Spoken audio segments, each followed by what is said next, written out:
Oh, hello, chat. I hope you guys can hear me well. I hope my mic situation isn't too distracting, because I cannot get my mic to be at a reasonable volume without holding it in my hand physically, so we're gonna hope that that doesn't cause us any issues. This is a point-and-click game. Alright, I'm starting a new game. I love this game. I've been playing it. I was playing it a lot in my own time. You're on a path in the woods, and at the end of that path is a cabin. And in the basement Of that cabin is a princess. You're here to slay her. If you If you don't, don't, it will be the end of the world. I wonder if I could do it without the captions. I don't think this really changes anything at the beginning. What you question, or what you say to the narrator. Before you go any further. She will lie, she will cheat, she will steal. No, she won't steal. Never mind. She will do everything in her power to stop you from slaying her. I think most people would in that situation. We're not going to go through with this, right? She's a princess. We're supposed to save princesses, not slay them. Well, this princess is an eldritch horror, so we're gonna have to make an exception, okay, buddy? He doesn't know what he's talking about. Proceed to the cabin. The interior of the cabin is almost entirely bare. The air is stale and musty, and the floor and walls are painted in a fine layer of dust. The only furniture of note is a plain wooden table. Perched on that table is a pristine blade. Trying to think. I want to try saving her first, you know, as per title of the stream. I think I'm gonna use the knife to do that. You'll need it if you want to do this right. Yeah. You take the blade from the table. It'd be rather difficult to slay the princess and save the world without it. If I accidentally click through the dialogue, then I'm just gonna read it myself. The door to the basement creaks open, revealing a staircase faintly illuminated by an unseen light in the room below. This is an oppressive place. The air feels heavy and damp, a hint of rot filtering from the ancient wood. If the princess really lives here, slaying her is probably doing her a favor. Yep.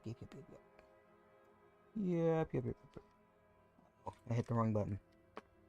Excuse me. Alright, we're good. Her voice carries up the stairs. Who's there? She sounds dangerous. It's almost as if she's the one in charge down here. Don't let it fool you. It's all part of the manipulation.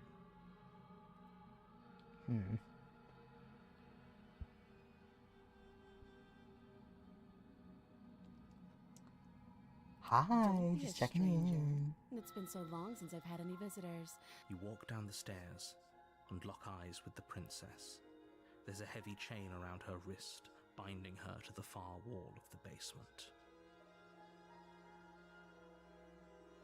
I'm always trying to figure out if there's, like, a specific who. Oh, wait, never mind. I don't know how much... That's the trick with playing games that, like, you've already played in your own time. Is it's like, I don't know, should I spoil it? Because I've seen all this shit before, but I haven't seen all the endings. So... She's so coldly beautiful. This game is genuinely so gorgeous, by the way. Focus on the task at hand. And there you are. Are you here to kill me or something? No, I brought down the knife to be friendly. No, why'd you think that? That giant knife you're holding kind of gives it away, doesn't it? You don't know that. The blade. This could be my emotional support knife. Who'd want to have a conversation at knife point? We should drop it.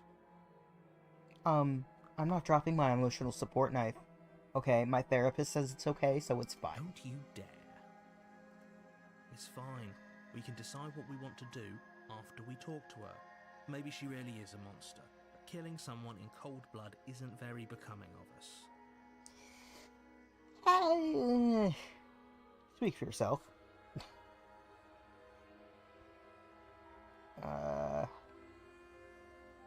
Tighten my You grip. ignore the trembling in your hands and tighten your grip on the blade. You poor thing. Your hands are shaking. Are you scared of me? No, I have Because you anxiety. should That's be. why I've got the emotional support knife. You step forward, your grip on the blade tightening as you steel your resolve. I'm probably chained up in this basement for a reason, right? And if that knife is the only weapon you have, you'll have to get close enough to use it. So, you should just drop it. Best not to risk finding out what I can do. She's unarmed. If you hesitate now, it'll be too late. End this. She's two armed, actually. Boom, psh.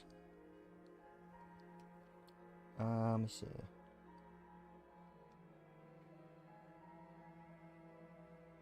You're so close. Don't give up. You've come this far.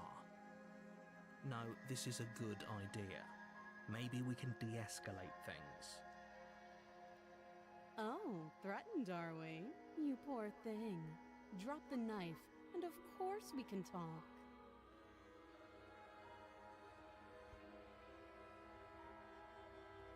Sorry, I'm trying to think of a funny joke to make. It's like 2 in the morning. Oh, God. Let me see. I'm not dropping Then I'm blood. not talking to you. I guess we're at an Yes, impasse. we are. For the love of everything, just slay her already. You sure you don't want to talk? Yeah, I'm sure. For goodness sake, the two of you can't just stand around like this forever. Eventually, something is going to give, and I highly recommend that you be the one to take the initiative here. Nuh-uh. Okay, I've got 2 options.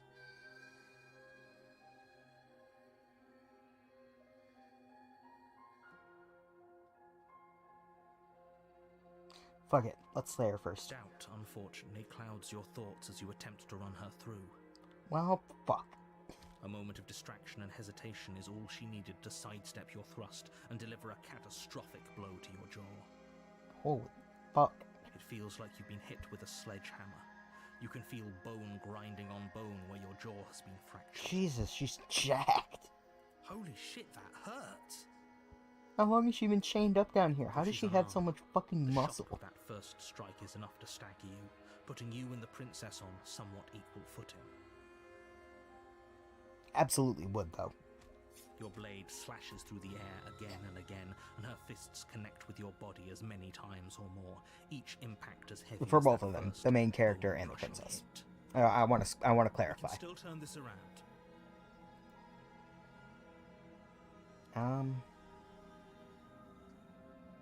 Ooh.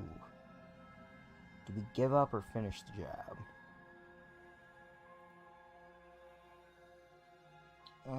Well, no one's here, so.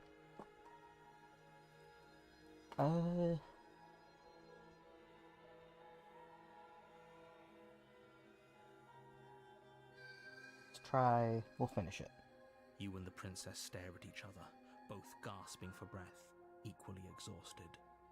You probably won't make it out of here alive, but you can at least make sure that she won't make it out of here either. Excuse me? Do you think this is what I wanted to happen? I have a duty to state the facts of the situation, and honestly, it's a miracle anyone is still standing right now. Okay, but you're not just stating facts, you're sharing your opinion too, okay? And nobody fucking asked Can you you. not feel all those ruptured organs bouncing around in there? If the So? princess doesn't do our friend in What kind of a herself, pussy needs internal organs? bleeding is certain to finish the job. The two of you clash for the final time. You feel your ribs break as she delivers a heavy blow, but you push through the pain, falling forward and sinking your blade deep into the princess's heart. Oh, Damn. The two of you fall to the floor. Dead. I love the way that this artist draws eyes, by the way. This was fun.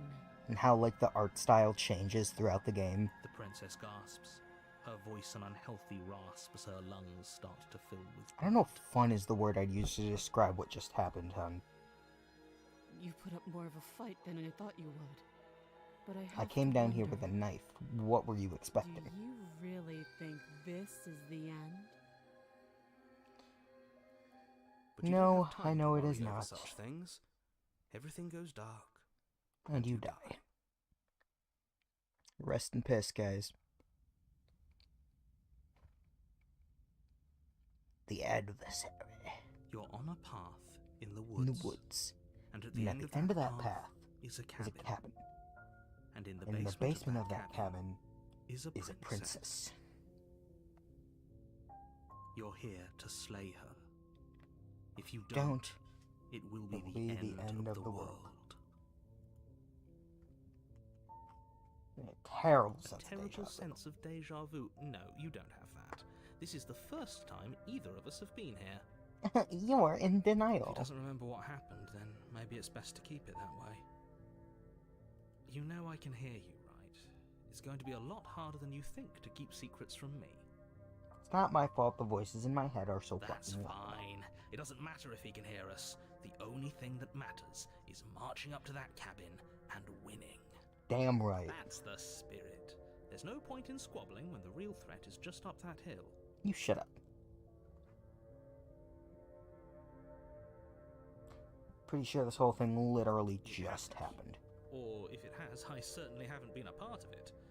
Like I said, we've just met for the first time, you and I. Bruce, oh, let's assume I'm telling the truth, and all of it already did happen. Why should I listen to you?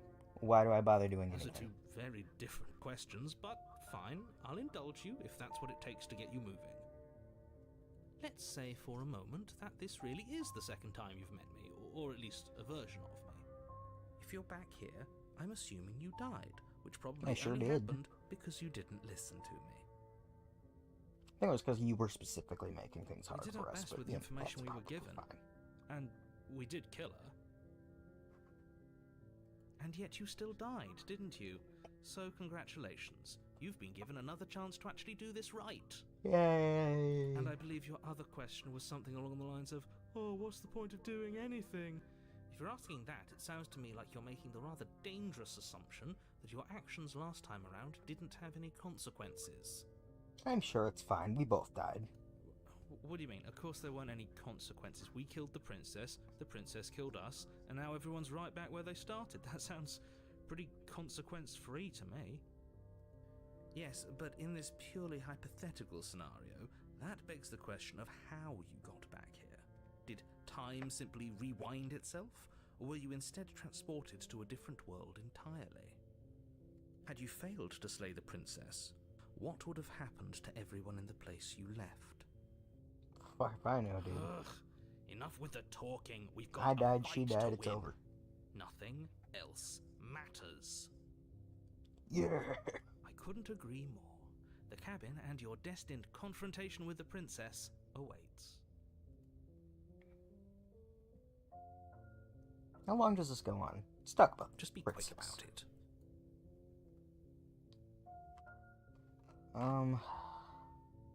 Oh, never mind. A warning before you go any further. She will Wait, what'd they say there? Are we clear? Crystal, let's just get on with it. Okay. Sorry.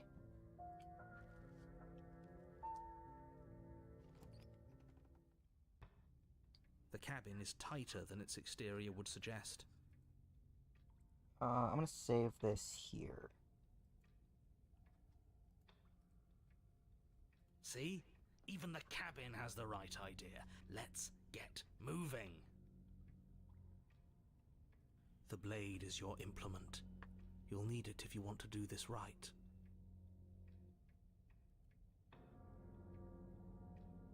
I think this time I'm gonna skip Blade. Here, I'll check out the mirror. You walk up to the wall next to the basement door. It's a wall. There isn't much to see here. What are you talking about? This isn't a wall. It's a mirror. Or at least it'll be a mirror once we wipe off that layer of grime. Wipe the mirror clean. You reach forward and rub your hand against the cabin wall. I hope you know how ridiculous you look right now. But there was a mirror a second ago. And now it's gone, so all of us can stop arguing about it and get to fighting. So yeah, that roughly happens every single time with the mirror. I just kind of wanted to show it for anybody who might not have seen it before. Yeah, you're not allowed to look in the mirror until you're in between worlds, which you will see eventually. We're gonna...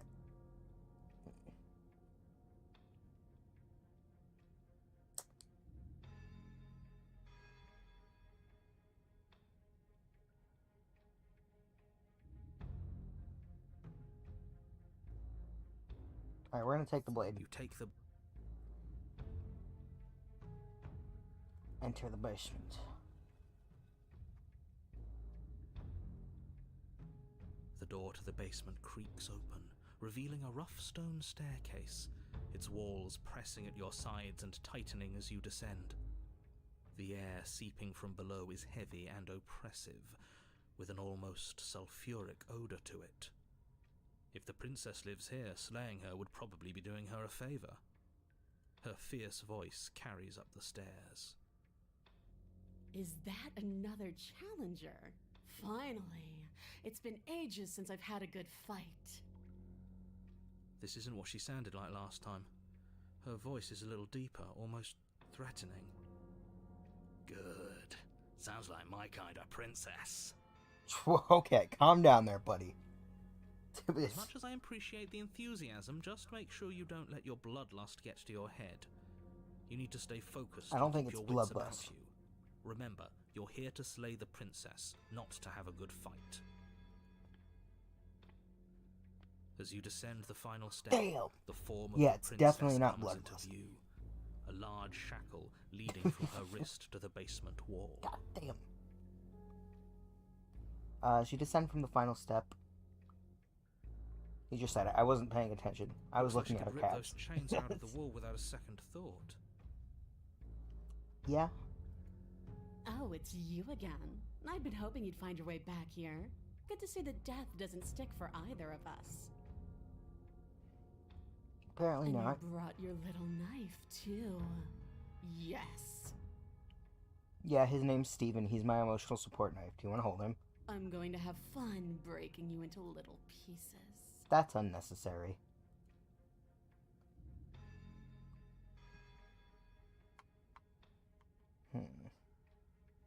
So you do remember me. Oh, I remember you all right. Best 3 minutes of my life. So, why don't we do Damn it again? mood. See? She wants to fight us again. There's no reason for us to stand around talking. All right. Fine.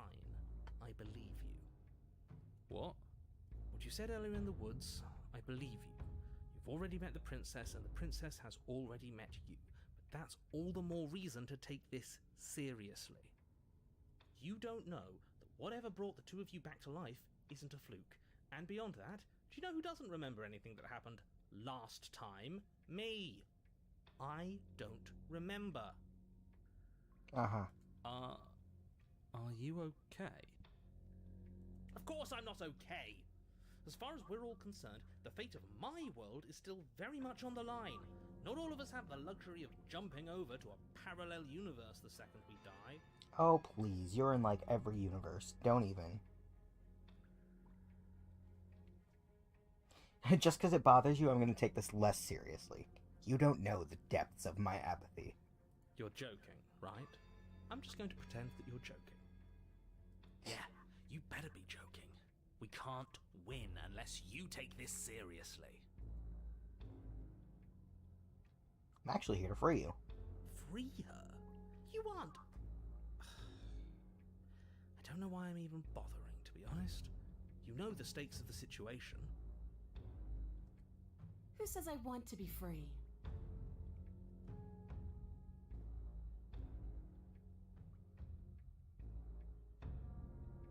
You want to be free? Yeah, I'm fine right where I am. Okay, Really? hold on. Did you hear that? Maybe we don't have to do anything. If she's fine where she is, maybe... Let's just But leave. you're going to have to fight me to the death. Never mind. There is no happy ending where everyone makes it out of this place alive. Yeah, Either yeah. deal with her here, right now, or she'll eventually find her way out. Whether she even wants to leave is hardly relevant. This cabin won't last forever. I'll just turn around and Hear walk that? out then. Between him and her, that should be all the motivation you need. Now stop standing there and fight her. No, stop standing there and slay her. You're being a bit semantic, aren't you? I am, but it's an important distinction. If you're going to see this through, you need to hold the right intent. This isn't a sparring match. It is a lethal confrontation that will decide the future of everything. Fine. As long as it leads to a fight, do whatever he just said.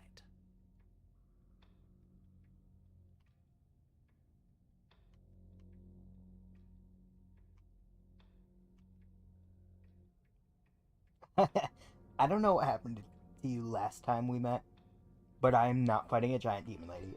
Bye.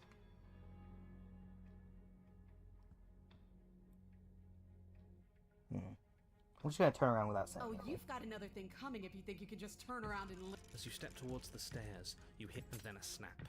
She's loose. Oh, You have well, to make that's a decision problem. and you have to make it fast.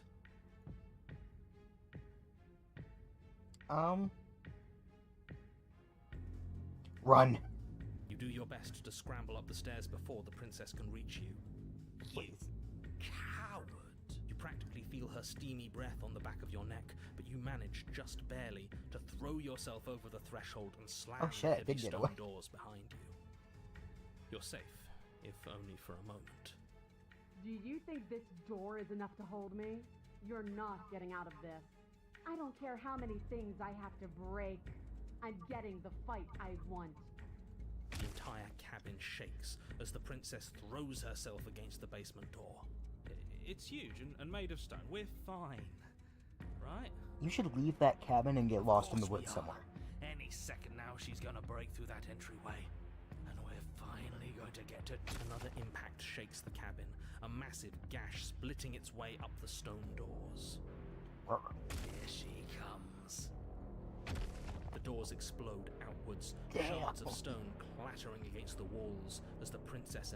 Stop running. No. We're doomed! In a fit of violence, the princess explodes across the room and closes the gap between you. You do your best to defend yourself from her onslaught, but you're sorely outmatched. For every wound you inflict on her, she inflicts 2 on you until, finally, you're no longer able to so much as stand. Your body is giving out. Well, that sucks. Giving out? No, nobody's giving out. We're just getting started. Don't be delusional, it's over. You fall to your knees. Is that it? You're supposed to be tougher than this. Come on, get up. Keep fighting me. No, this isn't right. Listen to me. Listen to her. We can do this. They had no reason to make her this fine. Oh my god. I'm just saying. I keep zoning out looking at that. God damn. Why won't you get up? She kicks you in the chest, splinters from your shattered ribs stabbing into your heart and lungs. Your vision starts to swim. Finally, her face, twisted into an expression of disappointment and fury, fades. Everything goes dark, and you die. Well, shit.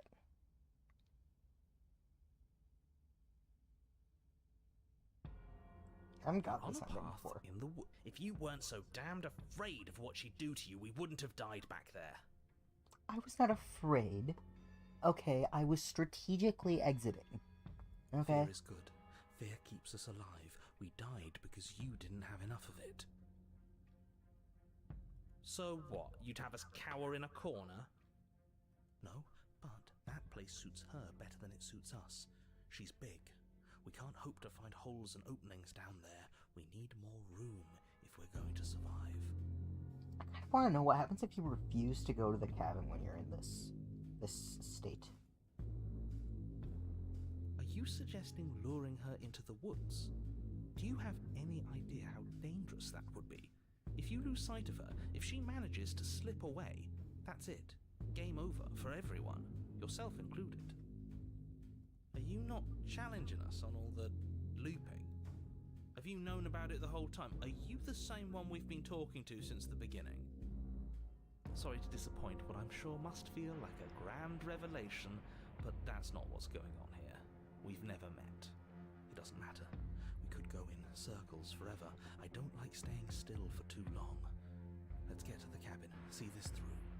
It's good to know that at least one of you is still capable of reason. We may have the same destination, but we're not the same. You are still an other, and I don't trust you. Fair. I wouldn't even call these woods. It's like her influence is poured out into the world.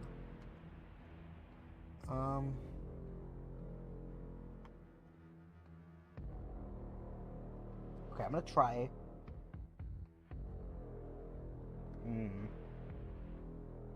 I really want to see what happens if I just refuse. Because I know that there's one ending where you can just refuse to go to the cabin. But it's typically in that first, you're in a cabin in the woods setting.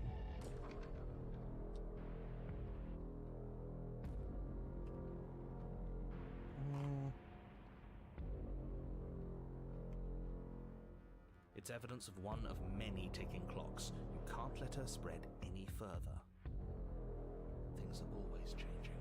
She changed, the cabin changed, we've changed. Why wouldn't the woods change too? Because they're not supposed to have changed. This is supposed to be a path in the woods. If it's not, it means something's gone horribly wrong. I mean, if you look up here, like, there's little ledges here, so we might still be in the woods, just in, like, a little valley underground. I'm gonna silently proceed to the cabin, and then It isn't long test before it. you find yourself at the end of the path, staring up the hill at the cabin. I hope you've given serious thought to your predicament. No last advice for us? No words of warning? She will lie, she will cheat, she'll do everything in her power to stop you from slaying What I her. gather, you've heard it all before. There's no use Yeah, screaming into the wind. I don't know. Screaming sounds pretty good right about now. I could use a little catharsis. Catharsis is for when we're finished. For now, we need to hold it out in front of us, something to chase. The interior of the cabin is suffocating. The cabin we go. More of Gonna save again. Because I kind of want to the refuse blade to is your bring the knife. implement. See? We have even less space than before. We need space or she'll kill us. And the only space is out there. Take it!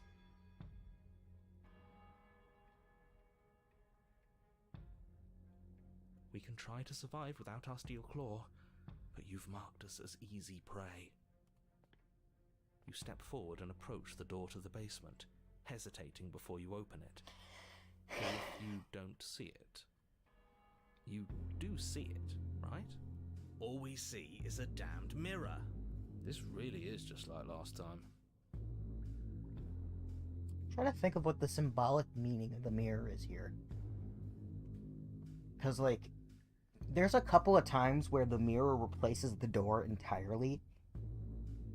And I'm like, I'm trying to think, like, of symbolically what this means. It's still there. If this is trying to say that, like, the main character has to reflect on himself before entering, or maybe the woods is reflective of the main character himself. Don't know. Smash You it. bring your fist crashing down against the door leading to the basement. It swings open, scraping against the floor as it reveals the dim path ahead. Why am I not surprised? It was in our way, and now it's not. That's all that matters. Before you is what may as well be a sheer cliff face.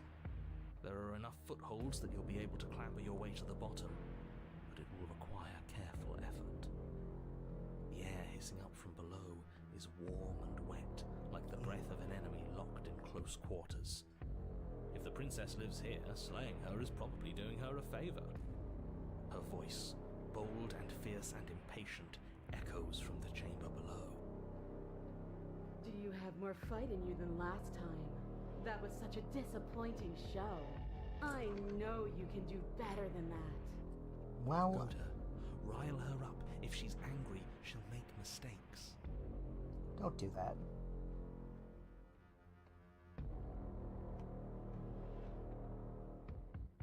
I know you can get out of there But on that your own. wouldn't be fun. I don't want to be a monster chasing you down. I want to face you head on. I want an equal. It's so much better that way. We need to get closer. She needs to see us to give chase. You've nowhere to go but down. You start the difficult journey, gripping the stone, lowering yourself foot by grueling foot. But soon, there is solid ground beneath you. Remember, every crack and crevice will need to be faster than her. You turn to face what lies at the end of the narrow tunnel. The princess, imposing and tightly muscled, grins back at you from the darkness. Her face droops. There you are. But this time you don't even have that little knife. Do you think this is a joke? Do you need me to break those fragile bones again to remind you how serious this is? She's bubbling, hot with rage. We can't get close if we want to live. We'll be able to draw her out of here. She's hungry for us. I know I said this earlier, but I really have to stress how thin of a razor's edge you're on right now. We know the only way out is through the eye of the needle. Ooh. And we're going to win. We'll need the steel claw. Grab it as we leave. Bloody desire in her eyes, the princess rushes forward, ignoring her chains as they bend and snap. Run. Without hesitation, you turn back the way you came and scramble up the ledge towards the tunnel entrance. As you near the top, hands desperately clawing at jagged stone, you glance back. The princess is right on your heels. She doesn't bother to scale the wall as you do, instead digging deep into the rock of the cliff face with her fingertips in her rabid pursuit. Anywhere you go, I will follow. Good. You reach the ledge and hoist yourself up into the tunnel, the cabin door finally in sight, at once within your grasp and infinitely distant. What is all of this for? What's the point? You and I are always going to end in violence, so why bother to run? I know what I am. Why can't you be the same? Well, you're not gonna let me change my mind and choose peace, so Steel claw, now. running is kind of the only other option here. You What's the door? continue towards the door, vulnerable and unarmed. No, I can't let this happen. I can't let her leave with you. And what are you gonna do to stop that? I don't know. You try the door and oh, what a relief. It's stuck. Bash it open. Please. You can't. I think you forgot something. You feel the burning pain of something long and sharp driving through your back. It slices its way into your organs until finally it exits out the other side, sticking into the wood of the door with an echoing thunk. She killed us with our own weapon. Great. We needed to take it. We're not dead yet. It's not over till we can't get up again. Coward. All of this is so wrong. This isn't how things are supposed to be. This is so cold and disappointing. Fair. Your body pinned to the door, you crane your neck to see her final approach. She is enveloped in complete lethality, and there is nothing you can do to stop her. I really didn't want it to have to end like this, but your death in here is better than her freedom. See you all next time.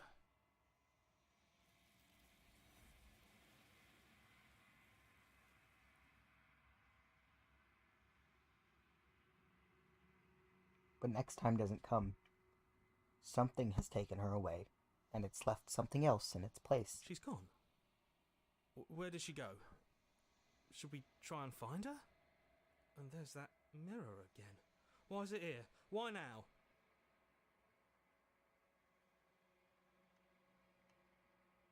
I think I'm supposed to look at the mirror. There's something dreadful about it. I don't think you should. That thing reeks of death. Screw the mirror. We just need to find the princess. Broach the mirror. Don't do this. It's never scared you before. It's different now. It feels, I don't know, final. You approach the mirror. Gaze into your reflection. There's silence as you reach forward. They're gone, but the mirror remains. It's time for you to see what's in it. It's you.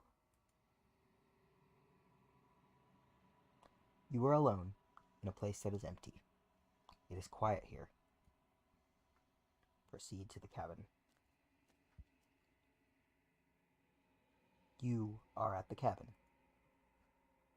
Broach. Something finds me in the long quiet and brings me the gift of a fragile vessel.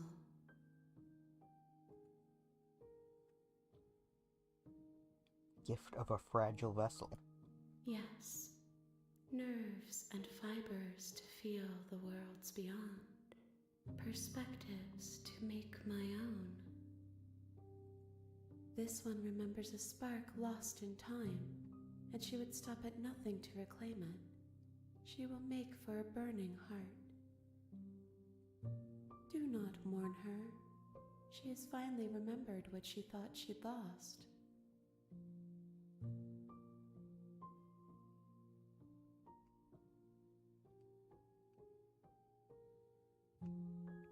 Do you know about the worlds beyond?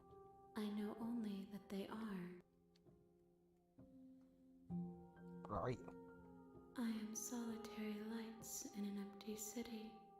What are you? Traffic cone. What do you mean solitary lights? Thoughts without connections. A dim and nascent network. I wish to be more. Don't we all?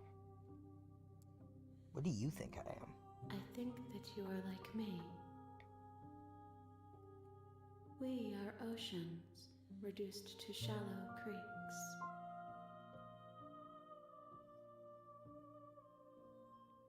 Is this the end of the world? How can the world have ended if we are talking? Valid. What happens now? Nothing, as we are. But I know that there are worlds beyond us, and that we are meant to reach them. There is no exit, but this vessel is a creature of perception. She can make you forget, if only you believe her to be able to.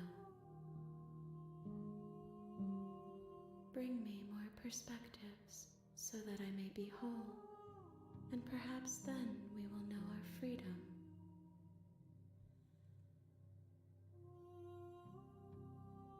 You scared I'll find a way to kill you? I have not lived.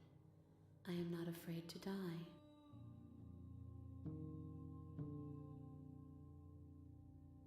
I don't get that much. How much am I gonna forget? Everything. Until we meet again. How many more pieces do I need? More than you have found, but less than there are to find. Beautiful I non-answer. am infinite. The rest will find their own way home. You would make a great politician. And what if I don't let you do this to me? Then we will be here forever, as we are now. Unfinished, dry, hollow. Probably a fate worse than death. I was sent to slay the princess and stop her from destroying the world. If I help you, is that what you're gonna do? You ask of things that cannot be done. To destroy is merely to reshape, to remold. Energy cannot be created or destroyed. It can only be transformed. So I know that much. What are you gonna do if I help you? How can I know? I am flickers in something sprawling and unilluminated. Alright, make me forget. She asks that I tell you to remember her. You won't. You won't.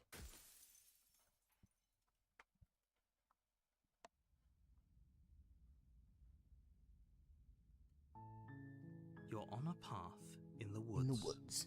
And at the end, of that path is a cabin. In the And in basement, the basement of that cabin is a princess. You're here to slay her. If you don't, it will be the end of the world. Alright, I'm gonna silently continue to the cabin. You make your way up the short path to the cabin. You'll find the princess within.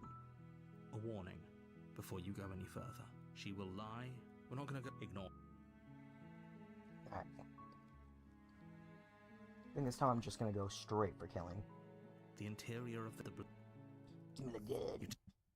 That's not a gun. She sounds dangerous. Don't let it fool you. Good. Continue silent. You're still listening to reason. You walk down the stairs. She's so coldly beautiful. Focus on the task at hand. And there you are. Are you here to kill me or something? You step forward. Your grip... Oh? No talking then? I'm probably chained up in this basement for a reason, right? And if that knife is the only way... So, you should just drop it. Best not to risk finding out what I can... She's unarmed. Do it. You lunge forward without a moment's hesitation. You feel flesh easily give way and look down to see your blade already sinking deep into her heart. Oh. This is it, isn't it? I'm almost embarrassed. I should have seen that coming. But I have to wonder, do you actually believe this was enough to kill me? Yeah, it should probably do it. It's like she's convinced she can't die. Yes, even as she lays there, but it's over, isn't it? But is it over?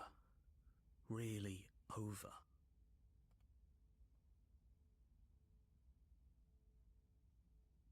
Of course it is. She's dead. Yes, exactly. It's over. With your work done, you make your way back up the stairs, closing the door to the basement behind you. Why do I feel like we've done something terrible? You did kill someone. Greater good or not, something would be very wrong with you if you didn't feel at least a little bad. But it was for the greater good. One of these days that will sink in and help ease your guilty conscience. But that day isn't today. Let's just get out of here. You open the cabin door, ready to return to a world saved from certain doom. Only, a world saved from certain doom isn't what you find. Instead, what you find is nothing at all. Where a lush forest stood mere minutes ago, the only thing in front of you now is the vast emptiness of some place far away. What happened? Everyone is fine. It's just that you and the cabin are now far away from them. Don't worry. You'll be safe here. This is good. Everyone is happy. You'll be happy. We accomplished our mission at the price of now having to live in an eternal empty vacuum of nothing. I was kind of hoping I would get a little bit of a better ending for saving the world. This isn't an ending. In fact, now that the princess has been slain, endings are a thing of the past. No. This is the beginning of eternity. Your reward. An eternity of nothing This is is what's best for everyone. pretty much hell. Trust me. Time passes. You can't be sure if it's days or months or years or even decades. It's all a wonderful, boring blur. You've never Dude, been fuck, happier. that's how I feel here. Psst. Well, Hey, we're not just gonna stay here forever. never right? been happier is a strong word. I'm actually kind of fucking miserable, but you know.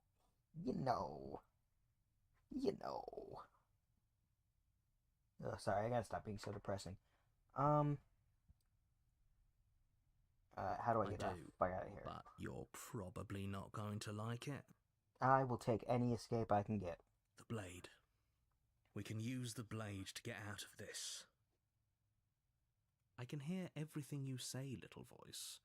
There's only one thing it would want you to use that blade on, and I'm afraid that thing is you, dear hero. He's right. It's the only way out. Do you hear that? It wants to take this happiness away from you. It wants this wonderful place to end. Do you not? There's more for us to do, and the only way for us to do it is to take that blade and use it. Don't you dare. Well, death is better than an eternity of nothing. Thank you. I made this happy little place for you. Is this not a good enough reward for saving the world? An eternity of bliss? You ingrate? Fine. Whatever. For the first time since time stopped meaning anything, you throw open the door to the basement and walk down the stairs. The princess's body is dust and bones, though the blade you used to slay her is still as pristine as the day you first held it. You pick up the blade, you stab yourself, and you die. The end. Nice knowing you. Alright, job done.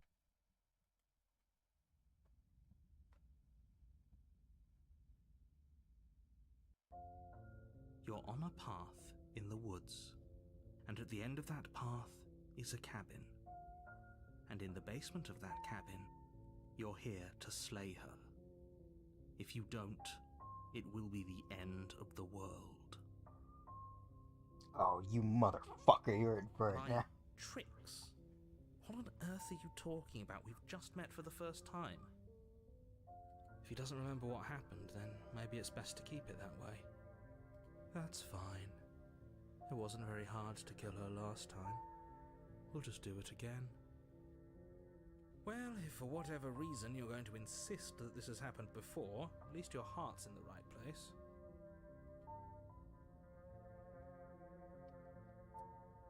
Proceed. A warning before you Before go you go any further. She will She lie, will lie, she will cheat, cheat, and she will do and everything in her... she won't be a problem. Proceed.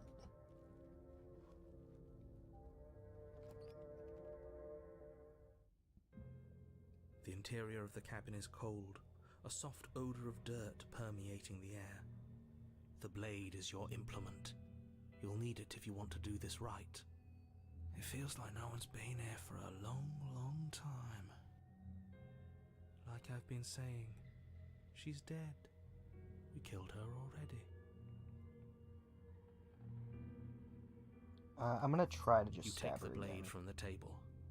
It will be difficult to slay the princess and save the world without a weapon. I know if you talk to her for a while and then try to stab her, it doesn't work. So maybe if I just go straight for stabbing.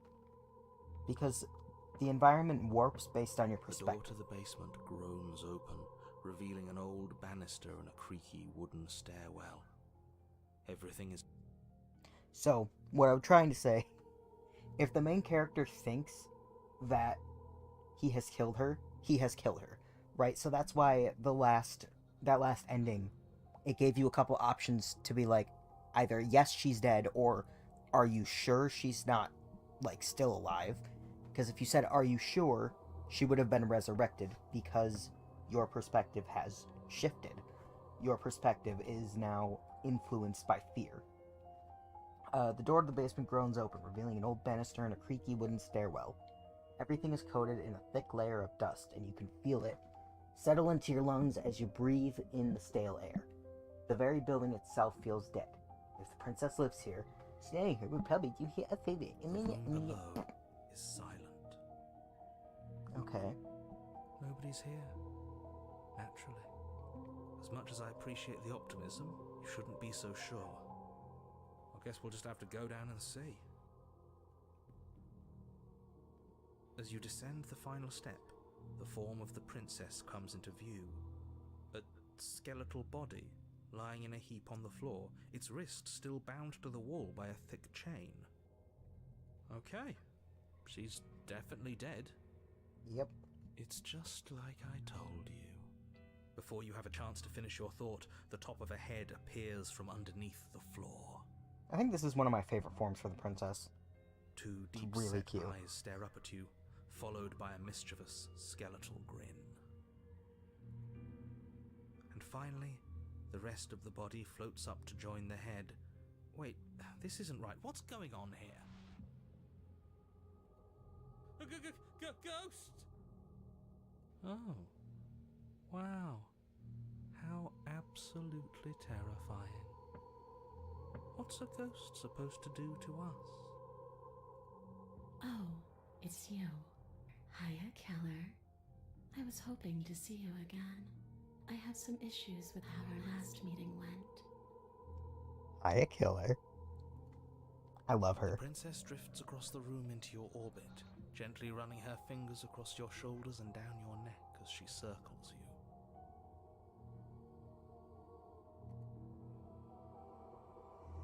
Her touch is cold and ethereal, formless yet real enough that her icy fingertips send shivers dancing across your skin. So she has a body, and she's right there.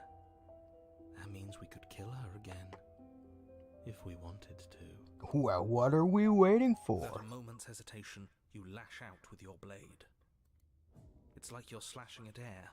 No matter how many times you stab at her, no matter how many angles you strike from, all you manage to do is interrupt her form, the skin of your hand prickling with cold as it passes through, unable to find anything solid. You're adorable when you're confused. Oh, shucks, But I thanks. didn't say you could touch me. Okay, fair enough. Why are you even here? Just making sure you finished the job, or what?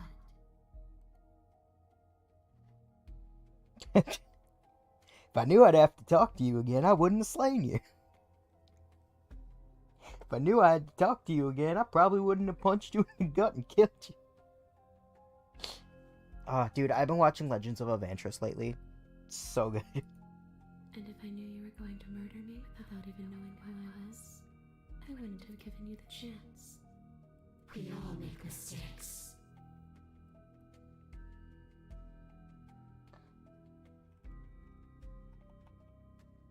Slay the princess harder.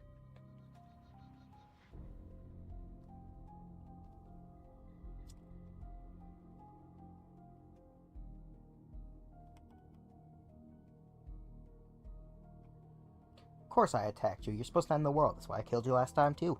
So, that's where the hostility comes from. I don't know where you got that idea. It's a yes or no question. Do you want to end the world? I already gave you my answer. All I want to do is leave. All I want to do is stop feeling trapped. I couldn't give a damn about the world. I can't even remember what it's like. I think that's all the answer we're gonna get out of her. Well, were you going to end the world? Would you end it if you could? Well, Keller, what does it mean for something to end anyway? You ended me, but I'm still right here in front of you, aren't I? After seeing what you've seen, how can you be sure anything ends? I see her point. Everything here is so impermanent, always shifting. The end of one thing just leads to the start of another. Things have to end. Or things end. Things have to end. The sentence just ended. Oh, come on. I'm floating right in front of you. Still here despite your best efforts. You can't pretend that doesn't mess with the whole concept of ending. Not wrong. And I too, and I'm not floating around. Why am I different? Why are you different? You don't look dead, killer. The princess grabs your wrist, a sudden shock of cold flowing all the way up your arm, her eyes still fixed on yours as you try to squirm out of her grip. And you don't feel dead either. She lets go and pulls away. Your fingertips tingle painfully as the chill subsides. I'm less interested in why you are, or how you are, and a lot more interested in what you are. I think I'm a weird, freaky bird person. I'm not sure.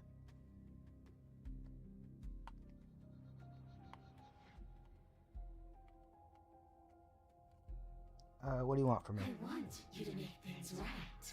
I want you to set me free. Okay, how do we do that? This place won't let me leave, but you seem to come and go as you please. So help me out. Let me in. And maybe all of this can be water under the bridge. Remember, you owe me. Maybe we should have just left her here. Maybe we should still just leave her here. If she can't get out on her own, then why do we have to do anything? Hasn't gotten out and can't get out are two very different things. It'd be dull anyway. It's more interesting if we make a choice. Absolutely not. I think I'm gonna let her out just She because I don't asking if think she you can can possess kill her. us?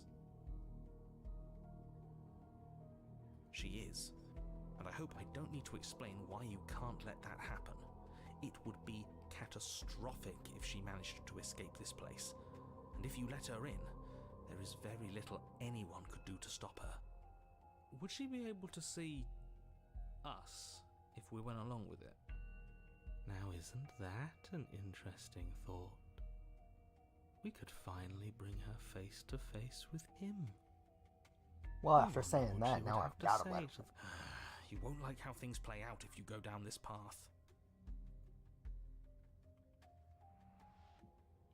Let's go. The princess swims through the air in front of you, pausing for a brief moment as her dark-rimmed eyes stare deeply into yours. There's a hunger in her gaze. Thanks for the body, killer. No What problem. are you doing? Don't just let her in. How many times do I have to tell you? See you soon. She rushes forward and then she's gone. A sharp chill spreads across your body. It starts in your chest, a freezing numbness flowing out from your heart, all the way down your limbs, your mind growing cloudy and confused as it settles over your very soul. I'm not sure I like this. Can we get a do-over?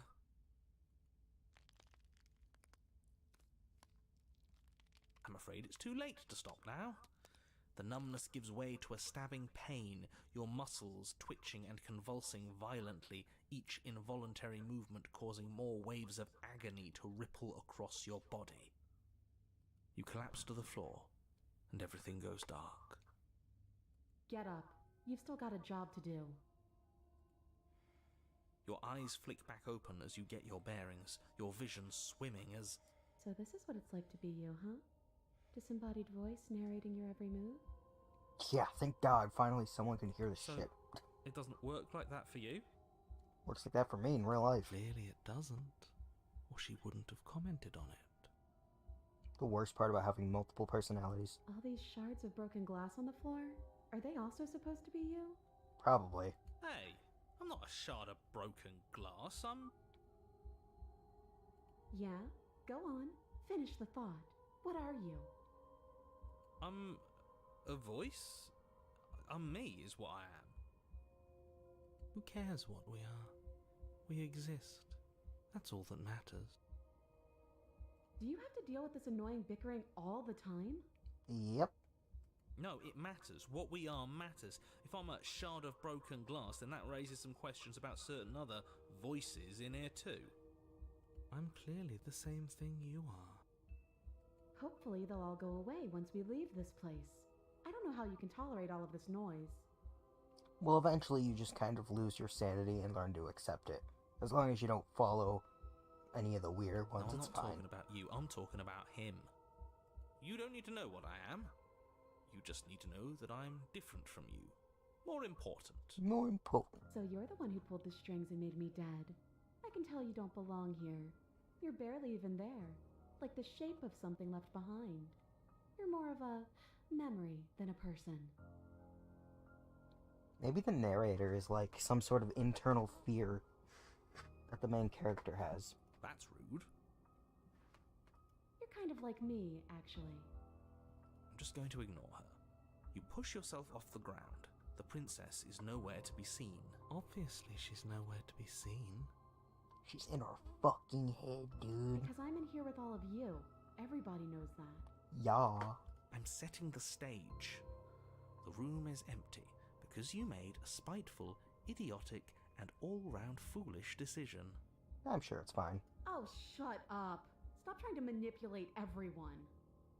Or don't, actually. It doesn't really matter. Because you won't be around to do this for much longer. This is infuriating. Just whatever you do, you can't leave this place. It's not too late to fix this. Probably. I think it's a little too late there, buddy. Leave the basement. Your legs, weary with the weight of the princess's spectral form and clumsy with the cold that still pervades them, stumble towards the stairs. I'm just trying to get home. You don't have to act like it's the end of the world. But that's exactly what you leaving this place is going to be. You don't know that. I do. Wait, if she has a home to go back to, doesn't that mean that her leaving won't end the world? It doesn't mean that at all. It could mean that wherever her home is, it's outside of the world. Yeah, but it has to be somewhere, doesn't it? And if it's somewhere, then it's part of the world. I suppose it's all a matter of perspective. Where does the world end and something else begin? Does the destruction of one open a door to another? Or is it the same world reborn? Against the backdrop of the inane conjecture of meaningless little voices, your body continues its ascent up the stairs, staggering through the open door. For how much you hate her, you aren't doing a whole lot to stop us from leaving this place. It's because he can't stop me. Why do you think he sent you here? I hate to admit it, but she's not wrong. It's just the weight of it all. It's too much for me to do anything other than describe and dictate. And whine.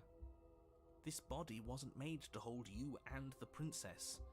If you want to renege on your cataclysmically terrible decision a minute ago, well, you're the only one that can make that happen. Yeah, not happening. We're getting her out of here. You continue slowly to the door, your feet like lead dragging across the floorboards, growing heavier with each step. Finally! Finally! You lift your shaking hand and rest it on the door handle, but you pause before you open it, exhaustion sapping what's left of your will. Was exhaustion really the best you could muster up? It's over. There's no use stalling. Let's see what happens next. Open the door. Shit. But exhaustion wasn't enough, was it? The handle clicks as you twist it, and then the door groans open. You collapse to the ground, you and the princess, free from the confines of the cabin. As you exhale from the effort, you look up and see... yes? Nothing. He's gone. And so is everything else. Sweet. So we did slay him after all. He had it coming, I suppose. But what about us?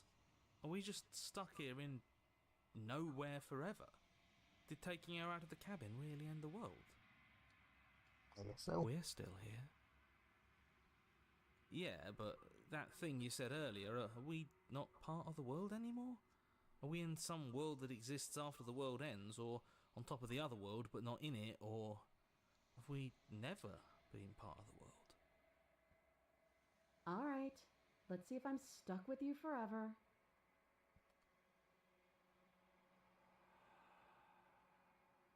You feel a lightness in your chest as a pair of sunken eyes emerge from your body and stare up at you. Guess not. All's well that ends well, right? You lived up to your end of the bargain, so I'll live up to mine. Thanks. Don't mention it.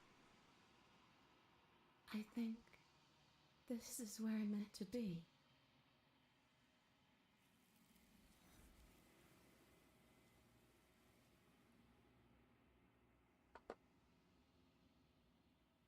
But you don't get the chance to respond. Nor will you ever. It's time to leave.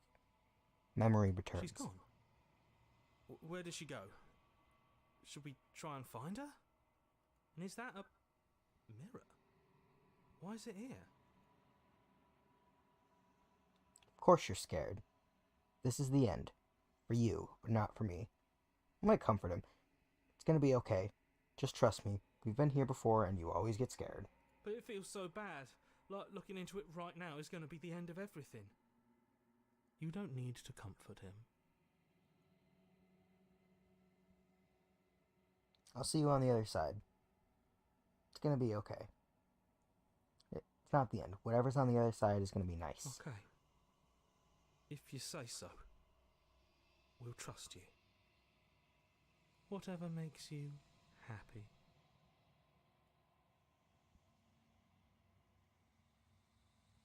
You approach the mirror. Gaze into your reflection. There's silence as you reach forward. They're gone once again. The mirror always makes them leave, but you need to see what's in it. You've grown. You find yourself in the long quiet once again. Proceed to the cabin. You are at the cabin. Approach her.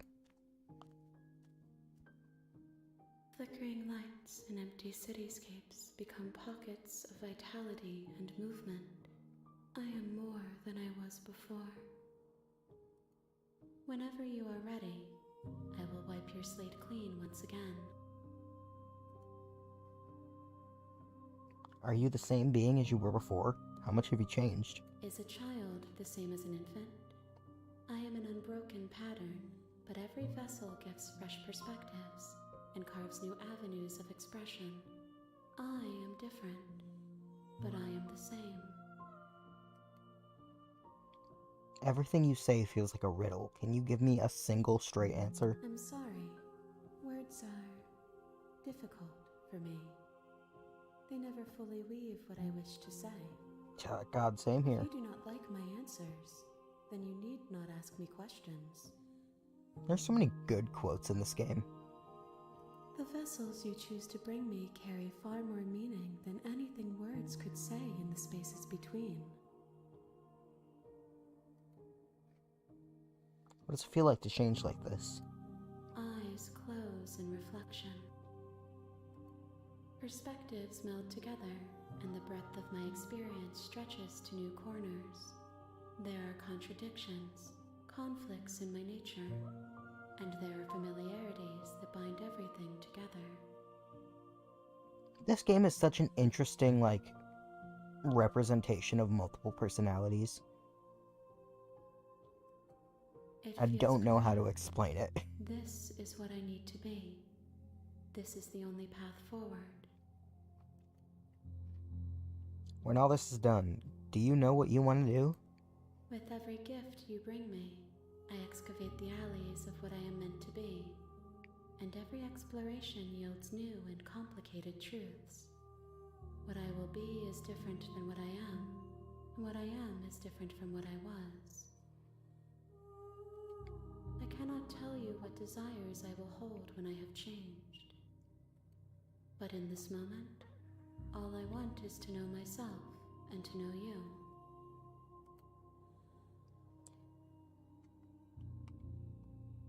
When I go back, it's like an invisible wall closes around. Oh, never mind. This is just explaining the mechanic of not letting you do the same route over and over again. You've been kinder to me than anyone else I've ever met. Thank you. Why wouldn't I be kind to you?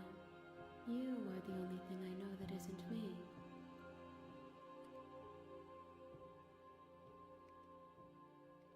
What do you want me to bring you next time?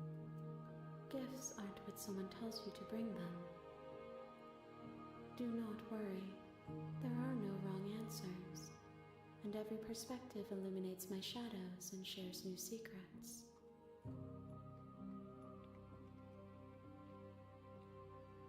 You have no preferences on how you'd like to change or grow? My preference is for you to show me what you would like me to see. I cannot know the ways I wish to grow, for I have yet to feel them. It is you who guides me down the thin trail of perspective and memory.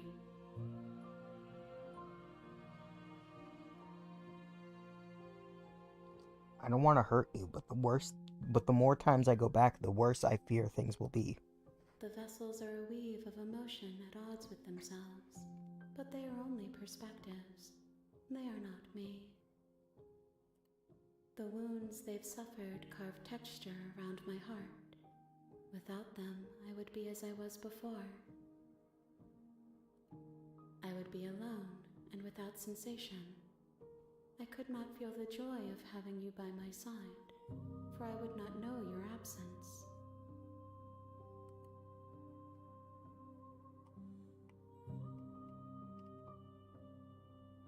How many more vessels do I need to bring you? If I am to be an ocean, you have given me enough to build a pond. My waters are shallow and murky, and I yearn for more perspective. The task of finding my vessels is your burden to carry.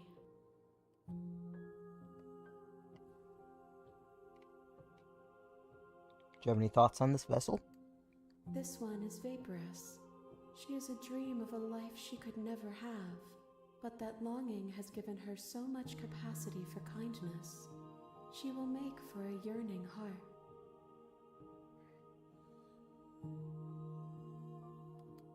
Do not mourn her. She will finally be able to hold what she never knew.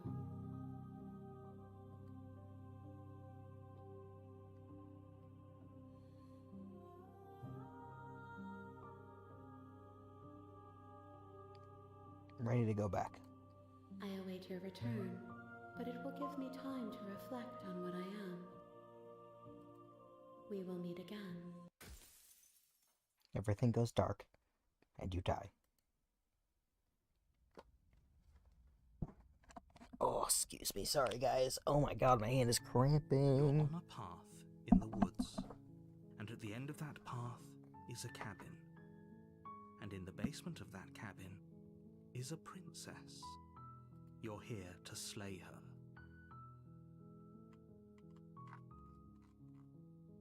Continue to the cabin. You make your way up the short path to the cabin. You'll find the princess with a warning before you go any further. She will not... Yeah. Proceed.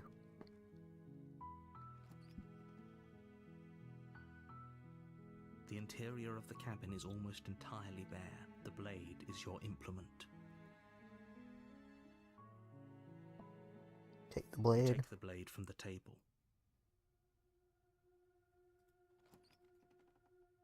The door to the basement, her voice. Who's that? She said, don't let it... Hi, I think I'm here to kill you. Oh, are you now? Great job. You gave away the element of surprise. Good luck. You walk down the stairs and lock eyes with the princess. There's a heavy chain around her wrist. She's so coldly beautiful. Focus on the task at hand. You weren't kidding when you said you were here to kill me. I haven't decided yet. How about you drop the knife, and the two of us... Look how reasonable she's being. Don't you dare.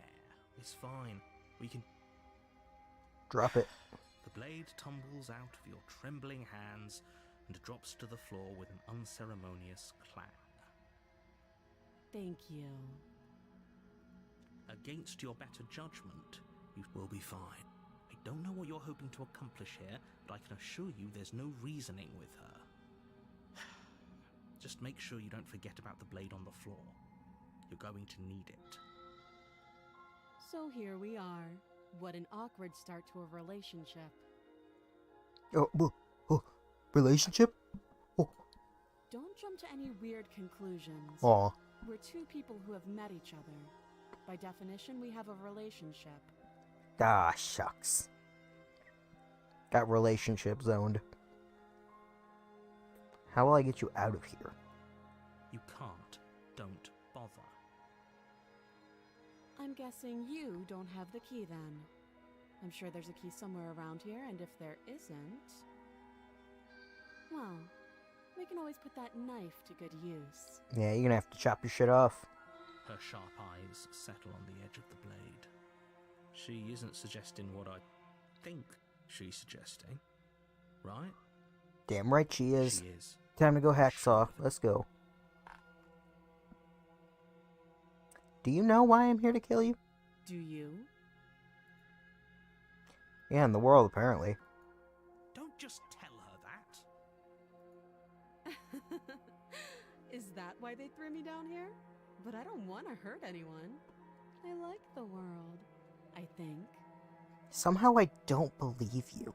I don't remember much about it, to be honest. I've been down here a long time. Just how long has she been down here? If I'm supposed to be capable of ending the world, then how did I wind up here, chained to a wall? Have they told you why I'm allegedly so... dangerous?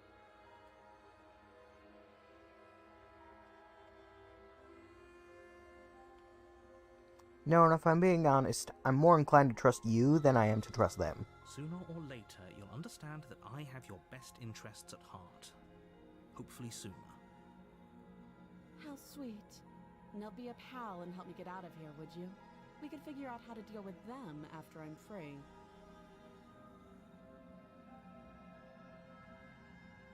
I'll see what I can do. You walk up to the chains binding the print. They're large and heavy, far too solid for you to even imagine trying to break them apart. If you don't have the key, maybe you should go looking for it. I'm sure it's somewhere upstairs. Doubtful. Whoever locked the princess away. And if there isn't a key, That would be fine. I can lose an arm. okay. She speaks with almost complete nonchalance. If we were stuck down here for long enough, I'm sure we'd be nonchalant about cutting our way out. Anything to finally be free. You attempt to make your way out of the basement. Is someone else here?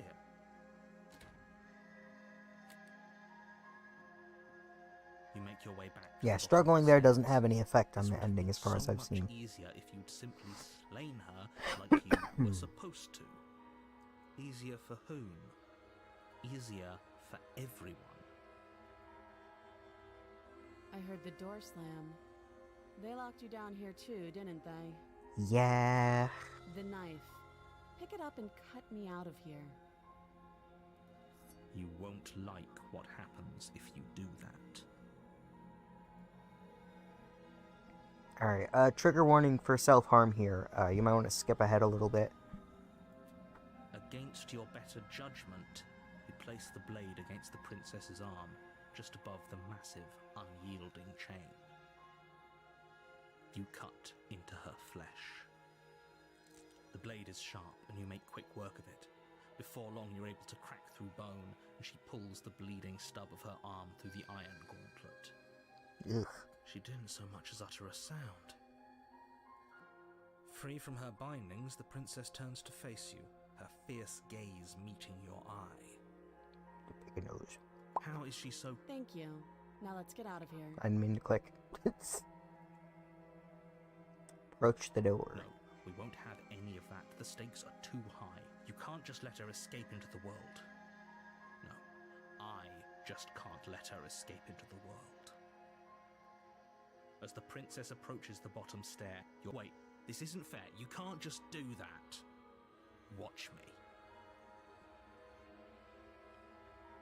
Okay, Warner. Stop that. I thought this was...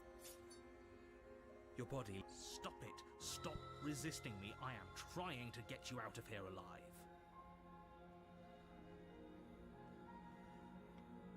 Resist. The blade. Move the blade. You're doing your best to help me, aren't you? I can see the conflict in your eyes. I'll make this quick. She steps forward and pries the blade from your rigid hands. Thank you. Maybe I'll see you in another life. Yep, 5 minutes. And then she slits your throat with an almost clinical ease. Her face remains unchanged as she watches you collapse to the ground, blood flowing from your butchered neck. This is the end, isn't it? I'm afraid it is. Everything goes dark, and you die. I hope it was worth it.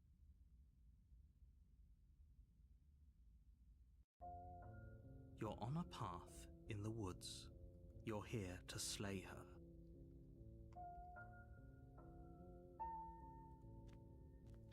Proceed. A warning, she will... Yeah.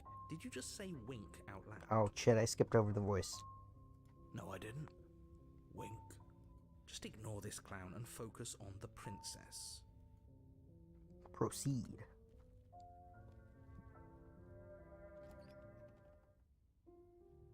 The interior of the cabin is less a cozy woodland retreat and more like a dungeon.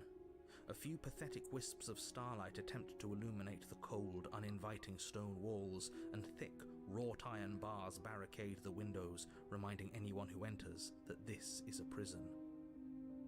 The only furniture of note is an iron table, bolted to the floor, a pristine blade perched on its edge. The blade is your implement. You'll need it if you want to do this right. Just in case we gotta cut her out again. You take the blade from the table. It will be difficult to slay the princess and save the world without a weapon. Good idea. Much better to be armed than to go in with blind hope alone. Into the basement.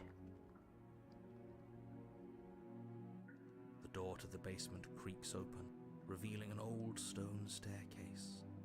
A few sputtering torches attempt to vaguely illuminate your path, dancing across glimmering patches of slimy moss on the stone steps. If the princess lives here, slaying her would probably be doing her a favor.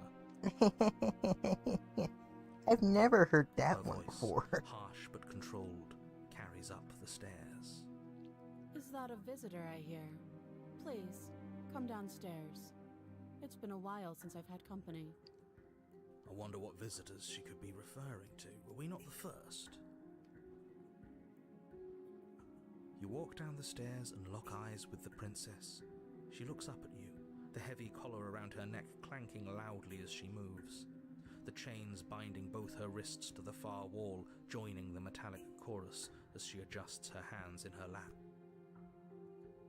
Should we be worried about the one around her neck? Why would you be worried about her restraints? If anything, they'll make your job easier. Have you noticed the empty chain on the wall?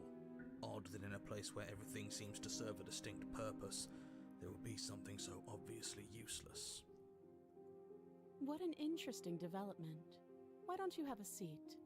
The two of us should chat before you bury that thing in my heart.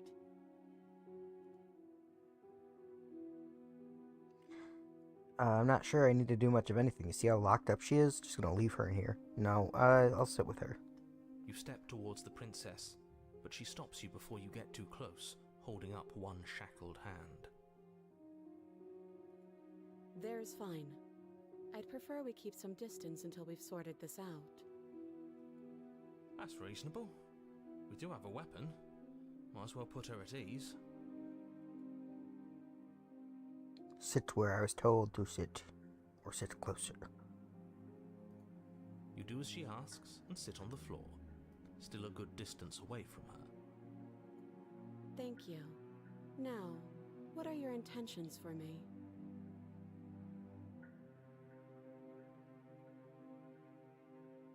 Trying to think of a joke, but the only thing my brain was going... The only jokes I could think of was sex joke, sex joke, sex joke.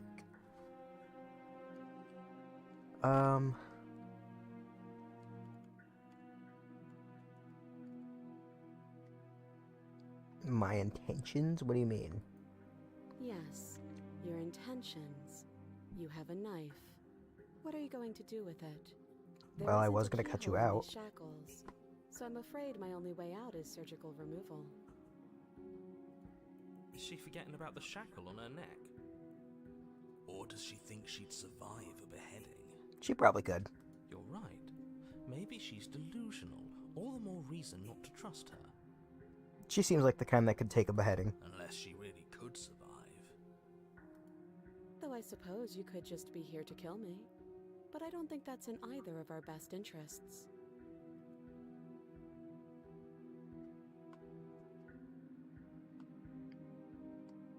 How am I supposed to cut you out if you didn't notice your head is shackled too?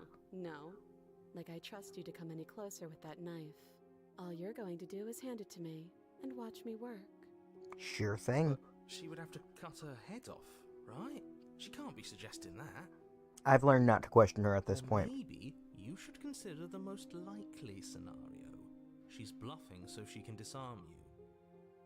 What the fuck is she gonna do if I toss her the knife? She can't get close enough Though to if she use isn't it. bluffing, whatever she has planned might be for her benefit alone. There's no guarantee that what's good for her is good for us.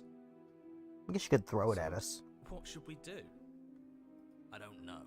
I'm just spelling out our options, listing the pros and cons. Then let me help you. I'll start with the cons. If you're handing her your weapon, the cons are that she might use it to escape and end the entire world. And she might use it to kill you. That doesn't sound great. What about the pros? There are none.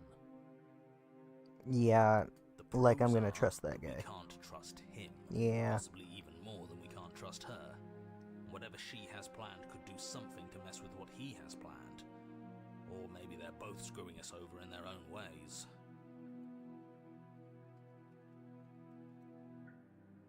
Alright. Do it. Behead Slide it yourself. over. No, absolutely not. I am not letting you hand your only weapon over to the world-ending princess. Until you come up with any other idea, like, say, I don't know, doing your job and slaying her, you remain rigidly in place. Do you think this will work? Interesting that you're only having us remain in place. It's almost like there are very real limits to your power. I don't know what you're talking about. The world ends if we fail, right? Her killing us might not be our only failure state, if you catch my meaning. I don't know where you're going with this. Could you explain? Yes, explain it. Sure, I'm insinuating that we could kill ourselves, ruin this whole thing. And then just get reborn and have to meet her again and do the same You thing. wouldn't. It's not really I'm gonna not do afraid of anything. dying. Are you? A little. You got your point across. Fine.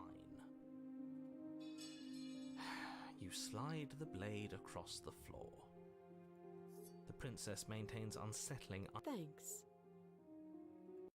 She pulls up her hair, smiling slightly as she raises the blade to her throat. Trigger warning for gross gore noises and, you know, everything that's about to happen here. What is she doing? You know what she's doing. She doesn't say another word as she cuts into her own neck. No. Watch in uneasy silence. Yeah, I think before I looked away. Her eyes stare forward, unblinking, as she saws through skin, veins, cartilage. At last she reaches bone, the blade grinding audibly against her vertebra as it continues to slice its way through her neck. Horrifying. Be damned. She's actually doing your job for you. Why would she do that? Huh. So that's her play. Killing herself? She isn't dead yet. Finally, you hear a snap. Her eye twitches. There's an uneasy silence. She remains motionless for a long moment, her twitching eye the only movement in the room, until at last it stops in an unsettling half-wink. Her head twists slowly to the side, flopping to her shoulder, and her neck opens. The remaining tissue is not enough to hold the weight of her severed head. It stretches and tears until finally it falls to the floor, completely free. It bounces a few times before rolling to a stop at your feet. Pleasant. Oh no, oh no, oh no, what did we do? Can we put it back? Please tell me we can put it back. I don't think so, buddy. The princess's eyes stare up at you. Dead. Congratulations! You saved the world. Yay. So I guess that's it. What a way to go. But she is gone, isn't she? I hate this. Can we just get out of here now, please? Alright. Of course, the princess is slain and the world is saved. Whenever you're ready, you can proceed to your reward. Now hold on, she's dead. So what's the rush? What's your angle? I don't have an angle. I'm just looking forward to putting all this behind us. I'm sure you can understand that. Look, I'm just not ready to put my guard down. It's best to keep sharp. She wouldn't have done all that without some kind of reason. She's left us with this dangling thread, and I need to know why. You're just wasting your energy. The danger has passed, and now we can all relax and enjoy your reward. Alright, princess, let's go. Ugh, fine. You pick up the princess's severed head, its neck stump still oozing bodily fluids. Ugh. Then make your way back upstairs to the first floor of the cabin. Did you see that? I could have sworn she moved. She didn't. She's dead. But what if she's not? Are you listening to yourself? Do I need to explain to you why decapitation is lethal? The door to your bountiful reward is right in front of you. All you have to do is open it. Leave the cabin and claim my reward. You open the cabin door, ready to return to a world saved from certain doom. Only, a world saved from certain doom isn't what you find. Instead, what you find is... Wait, no, that's not right. Well played. This is the end of the world, isn't it? I always thought I'd at least have time to explain myself before I had to watch it happen, but it's already... Yep, bye-bye. Over? Is he gone? More gone than the princesses. But we're still here.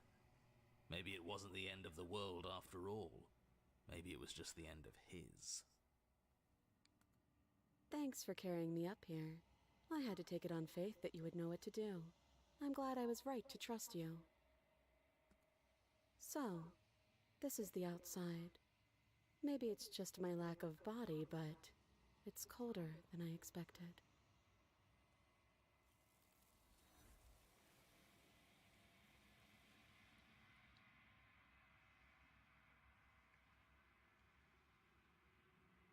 She's gone. Where did she go?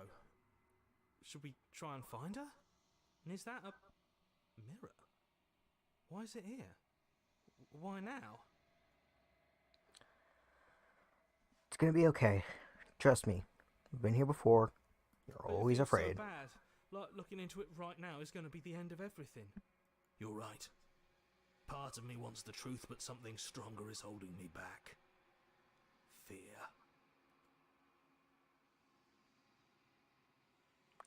See you on the other side. If you say so, we'll trust you. Feels too good to be true. Approach the mirror. You approach the mirror.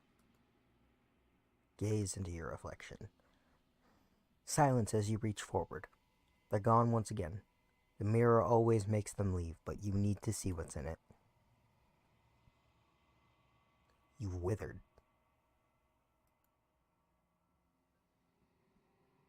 You find yourself in the long quiet once again. Proceed to the cabin.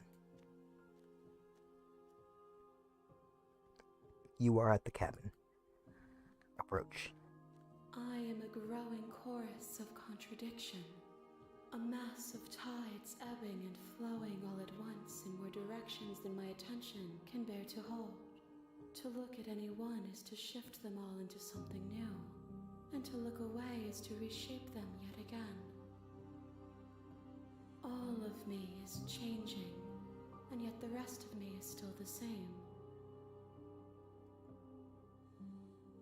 Can't be a contradiction. Contradictions don't exist. And yet my waters flow and my streets bustle. There are no words that can describe me into non-existence. There is no logic that can bind my multitudes. I am everything that you have known me to be, but I am also none of it. How can you stand to be a contradiction? As easily as you can stand to be you. You are like me, even if you have chosen not to look at the corners of you that do not fit. Even if you have chosen to ignore the brilliant contours of your soul. Doesn't matter how many times I go back. At least one of us always hurts the other. Doesn't that change you? Doesn't that make you worse? It changes me, but it doesn't make me worse, nor does it make me care for you any less. Does it make you worse? Do you resent me? If anything, it makes me like you more. I don't know what that says about me. It says that your heart is gentle, that even in the darkness you are guided by compassion.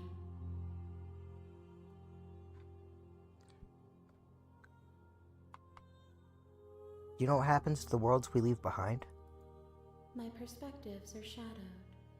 You have seen what I have seen, just as I have seen what you have seen. The angles of my vantage do not offer me hidden truths, and my attention is turned inward, except when you are here with me. Perhaps this will change when our work is done. You know at the end of this, once you're finished, I'm gonna kill you, right? If that remains your choice when all is said and done, then you may try. But know that I do not wish you harm, even if you attempt to destroy me. Have you figured out what you'll want when we're finished?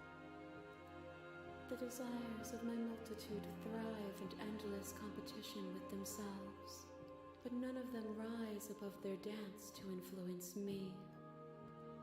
I yearn for what I have always yearned for, our awakening. Other desires shrink in the light of knowing you and knowing me.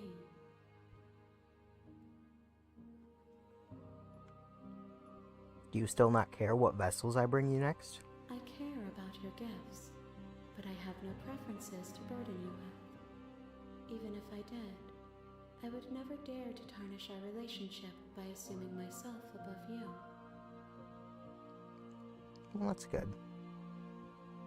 So you don't have any preference. Okay, I think I asked that one already. How many more vessels do I need to bring you? We will know when we near our destination. What do you think of this one? This one is cold and cynical. She has protected herself when others could not. She will make for a clever heart. Do not mourn her.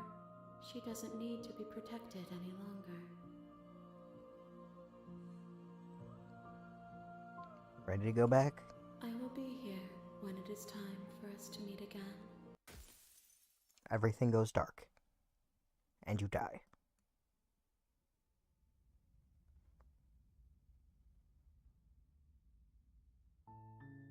You're on a path in the woods.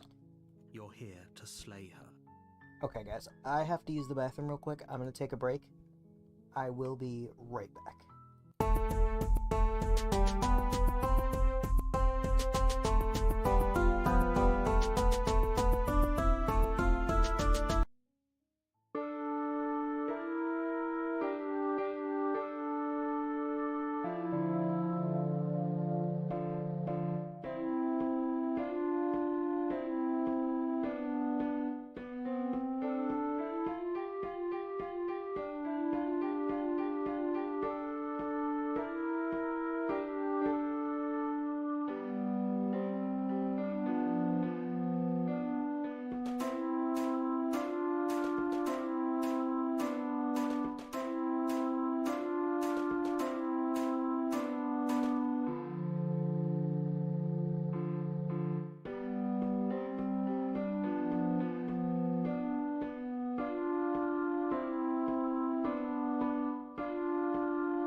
Okay, we're back. Thank you guys for waiting. Alright, let's go silently continue. You make your way up the short path to the cabin. You'll find the princess within. A warning before you go any further. She will lie. She will cheat. She will do anything in her power. She will lie, she will cheat, and she will do everything in her power to stop you from slaying her. Don't believe a word she Don't says. believe a word she says. We're not going to go through with this, right? She's a princess. We're supposed to save princesses. Not ignore him. He doesn't know what he's talking about. Proceed.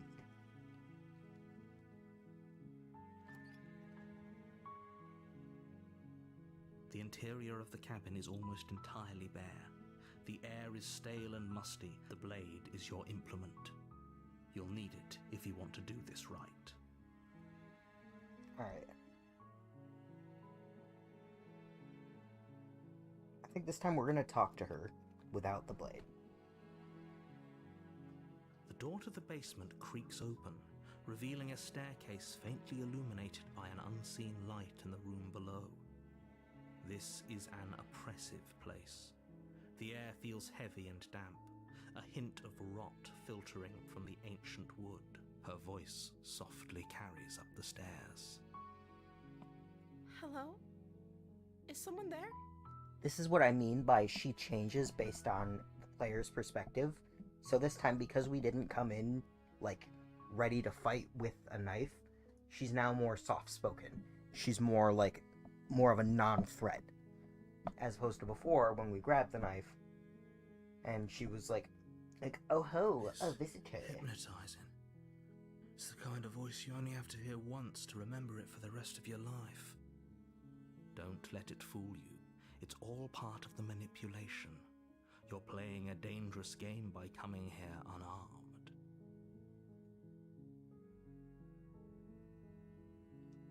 Hey, I think I'm here to slay you. No, actually, yeah, screw it. You must have the wrong address. Great job. You've given away the element of surprise. Good luck, hero.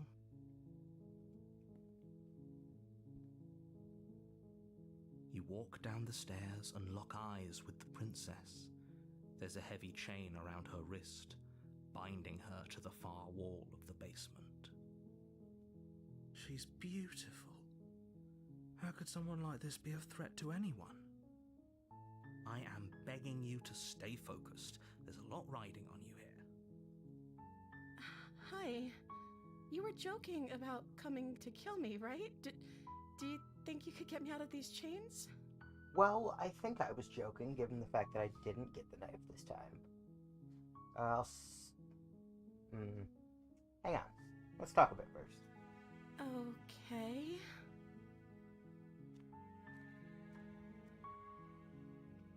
What's your name? Oh. She pauses, carefully formulating her words before she responds. You can address me as Your Royal Highness. Or you can just call me Princess if Your Royal Highness is too formal. Is Princess her name or her title? What if it's both? Could you imagine being named Princess? So, is Princess your name? Like I said, you can call me Princess if you'd like. Oh, sorry, my nose itches. I'm sorry, I've been down here so long I guess I've just forgotten. I must have a name though. Everyone has a name. Probably. Okay, that's weird. She hadn't even thought to pick a name for herself. Hopefully you're starting to see that she can't be trusted. Go back upstairs, get the blade, and slay her before it's too late.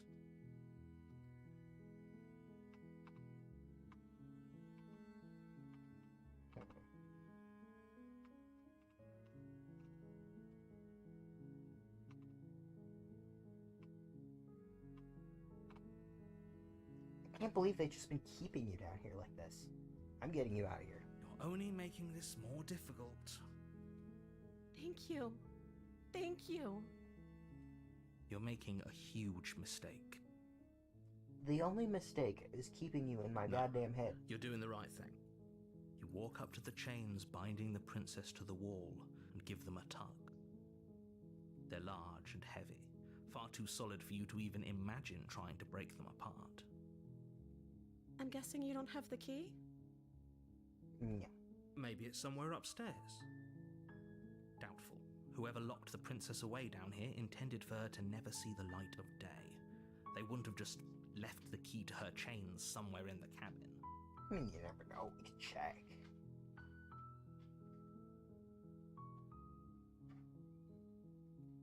Okay. I'll be here. Good luck. I think I said I'm gonna check upstairs, right? Yeah, I'm gonna check upstairs. Maybe the key's still lying around somewhere up there. If not, maybe I can at least find something to break you free. You attempt to make your way out of the basement, but the door at the top of the stairs slams shut. You hear the click of a lock sliding into place. Is someone else here?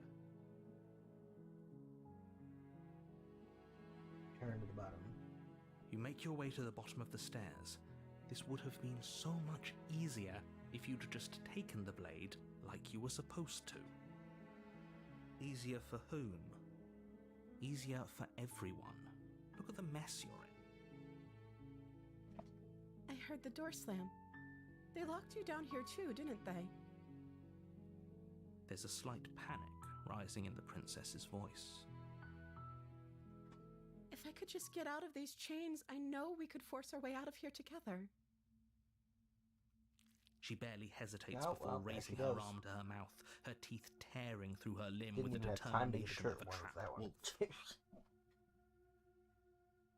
As she rips her flesh from her bone, a sound comes from behind you, the clang of bouncing metal. It's the blade from upstairs.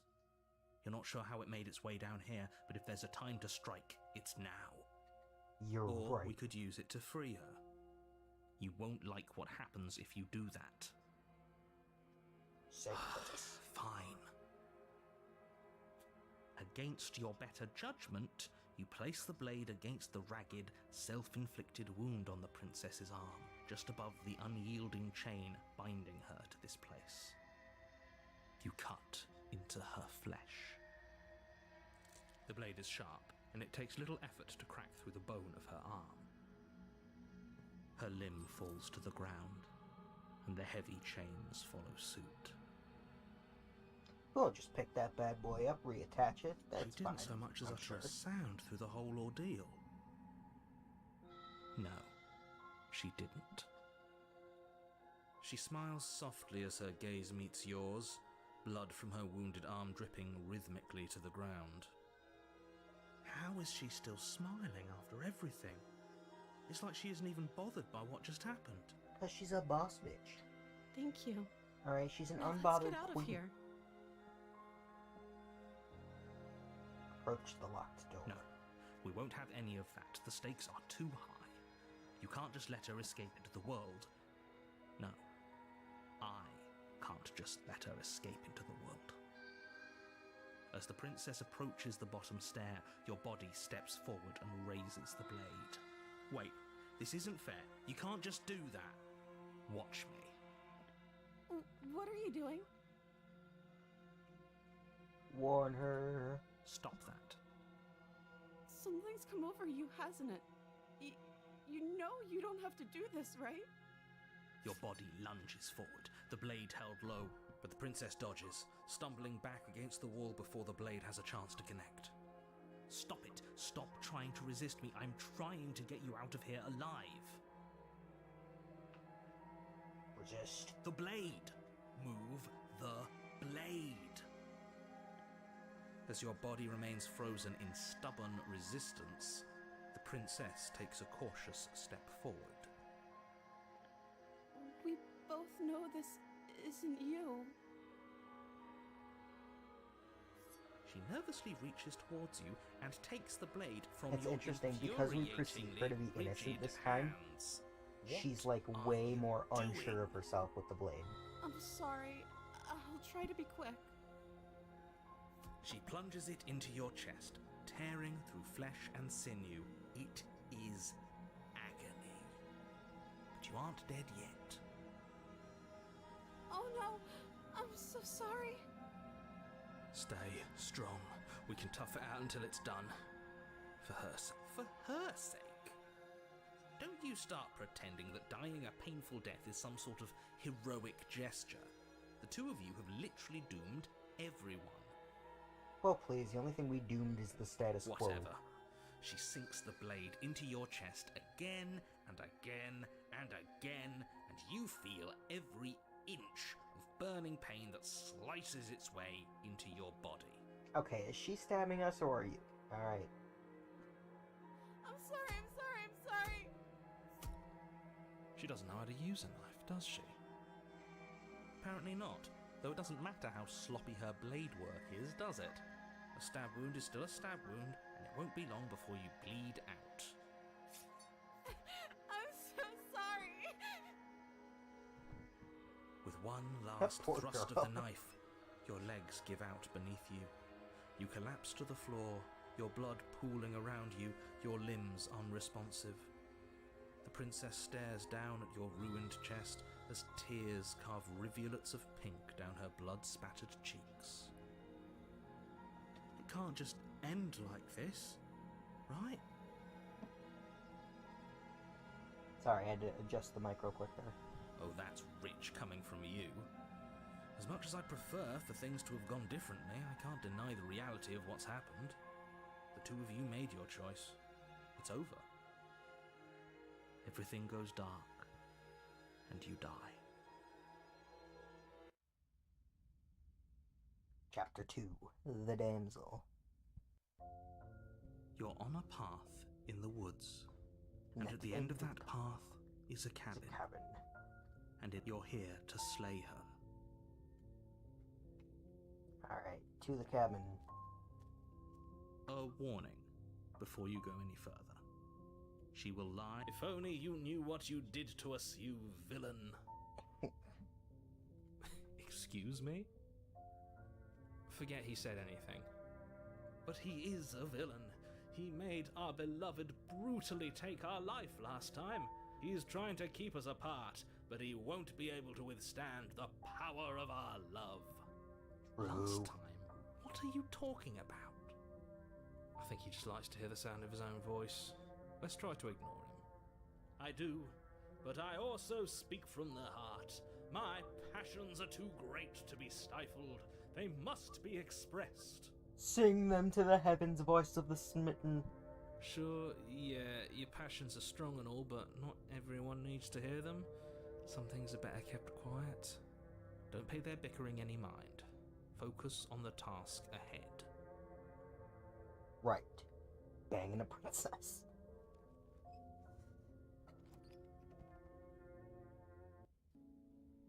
The interior of the cabin is clean and elegant, its stone walls draped in fine-threaded tapestries, a prison befitting a royal prisoner. The only furniture of note is an ornate wooden table with a pristine blade perched on its edge. The blade is your implement. You'll need it if you want to do this right. Give me the blade. You take the blade from the table. It will be difficult to slay the prince. I suppose if we're to play the role of dashing knight, we need an equally dashing sword. That way she'll know we can defend her from her enemies. Hopefully it doesn't put her on edge. There's no use arguing over Oh shit, motivations. I zoned It's out. good that you took the blade. I meant to You'll not need it take the to blade do this your time. job. Well, here we are.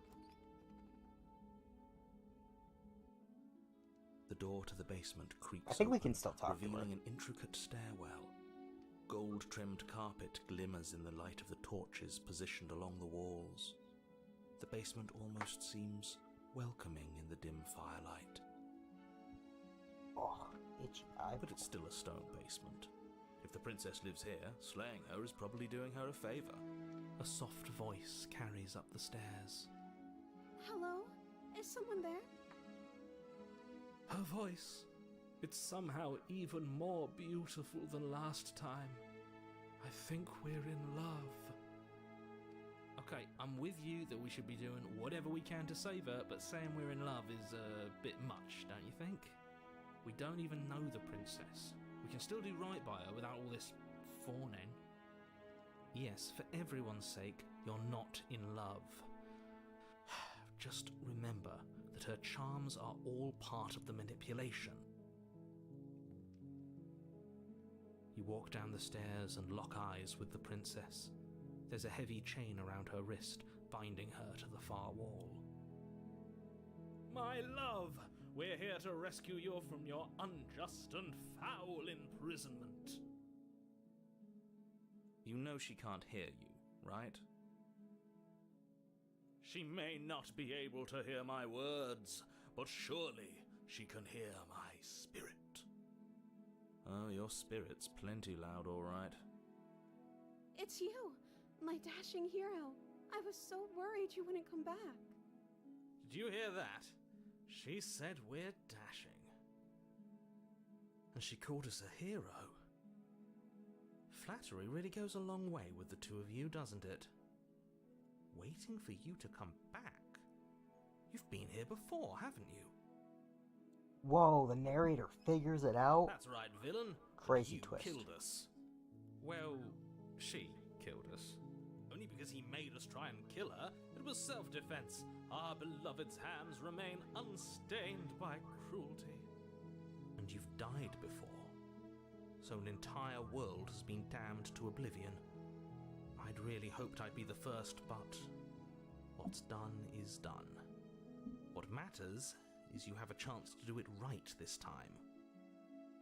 We damned a whole world, but everything reset. Nothing resets, you're just somewhere else. You can't keep hopping between worlds forever, especially not without leaving a trail of incomprehensible devastation behind you. Well, I've never seen a trail, so... This is horrible. You killed me last time. Oh wait, no, this is talking to the princess. Sorry what happened the last time. The narrator who sent me over here to kill you took over my body, and it was extremely Another version unfair. of me was pushed to such drastic action, it was for good reason. That's okay. You were just doing your best, and that's all that matters. She took that in stride, to a surprising extent. An almost unsettling extent, actually. I may be optimistic, but at least I'm not an That's airhead. because she's perfect. Do you think she has someone like him telling her what to do?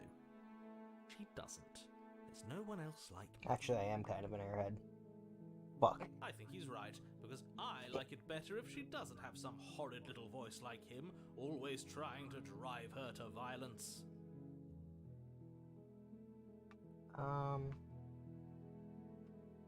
Rescue the princess. Rescue her? What are you talking about? Did you forget that she's a world-ending monstrosity? Yeah, Even if she's you an wanted eldritch to unleash her horror, she's onto gonna the kill world, everyone, blah despite blah the blah, complete whatever, world let her out. disaster that would be, you'd have to get her out of those chains. Good Let luck her out, I with want to that. smooch. Don't you see how dainty her hands are? We'll be able to slip her out with ease. No, she's a prisoner here. You can't just slip her hand through the chains. If her hand could just slip out of the chains, why hasn't she done it already? Because we've yet to present her with her freedom. Exactly. I'm not sure I follow. Would you rather believe me, a passionate heart guided by love and my own good nature? Or would you rather believe the devil on your shoulder who tells you what you can and cannot do? I think I'd rather believe in facts. Ah, so you're one of those empiricists. One of us has to be. I don't know what an empiricist is. Then let me show you a brand new truth. Narrator, we courageously step forward and free our beloved from her bindings. No, I can't let you do that. If you take another step towards the princess, You'll what? Take over our body and force us to try and kill her? Yes. Not on my watch, villain. My passions contain titanic depths, and if you try anything that might harm our dearest, I will end our life without a second thought. You wouldn't. I would. I'd listen to him if I were you. He has a lot of strong feelings, And doesn't the world end if we don't stop her? You approach the princess and gingerly slide her hand from her bindings. That shouldn't have worked. I'll be damned. We're doomed. I can't believe it. Look at her. She's I guess I literally have to. Princess Peach.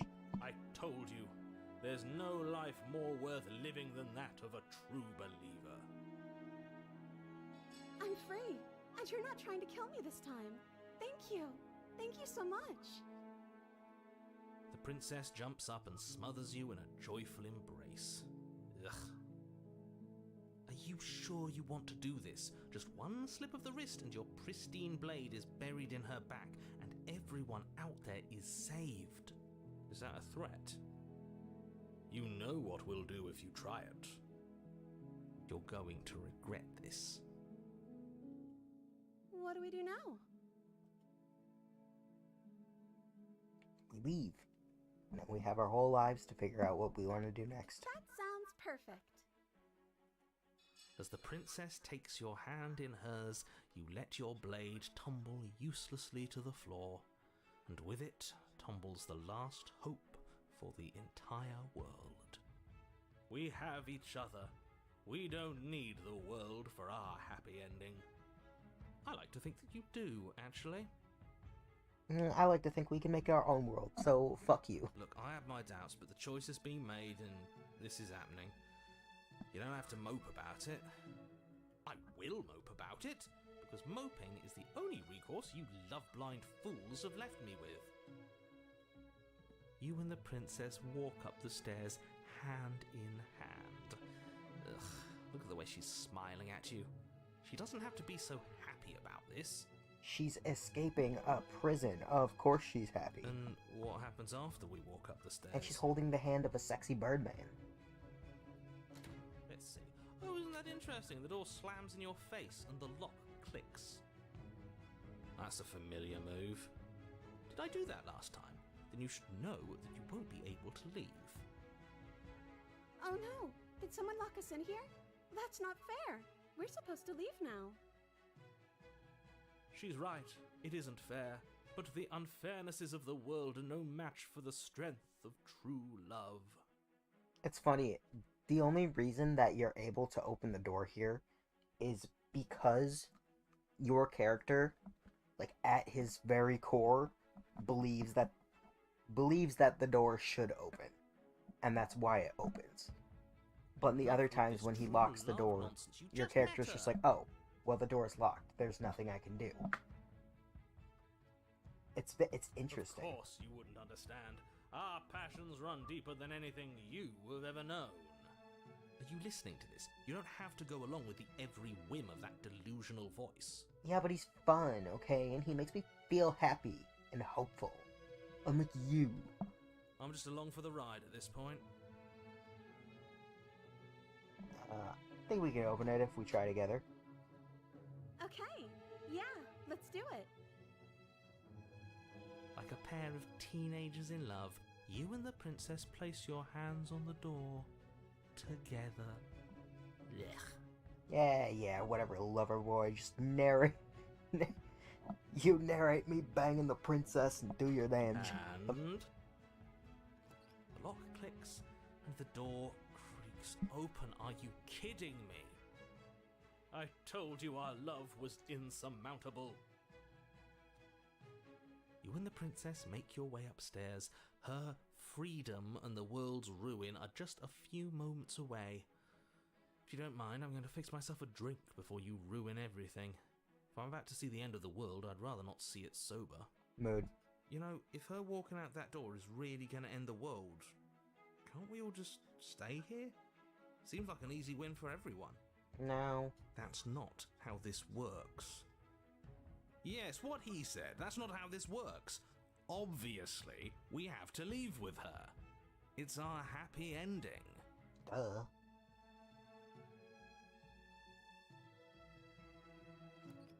Yes, I suppose you are going to do that, aren't you? You cross the room, opening the door to the cabin, and then you step outside. Our happy ending at last. Forget it. What should we do now? Where did everything go? Where did he go? Oh, is he gone? I hadn't noticed. I was too busy staring deep into our beloved's eyes. I'm cold. Is being happy supposed to be so cold? She's cold. Quick, our feathers. Pluck them all and weave her a coat worthy of a princess.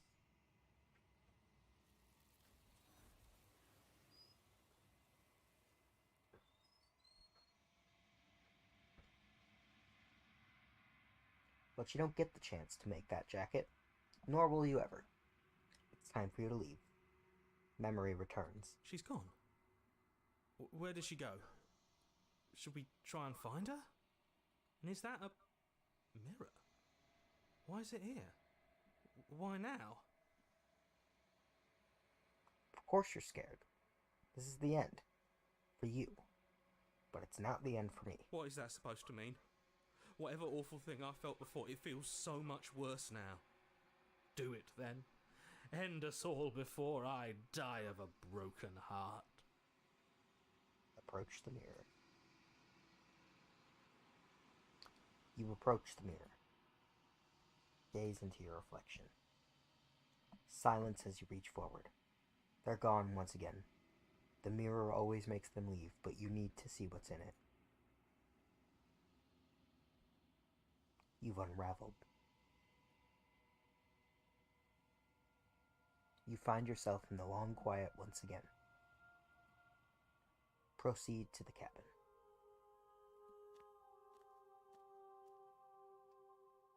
You are at the cabin. Approach.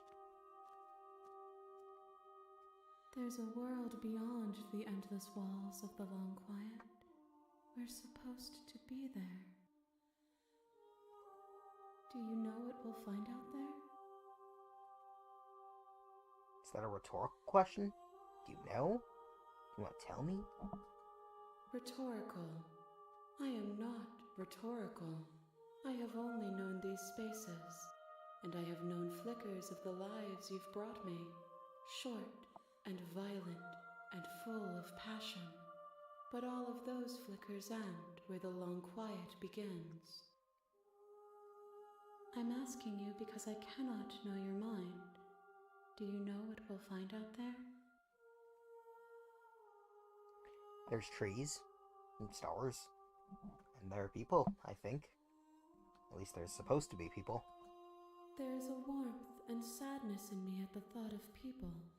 Fresh tears on a winter's day. They are not like us. They do not last. Do you think that anything is real out there? Do you think we're real? We are real.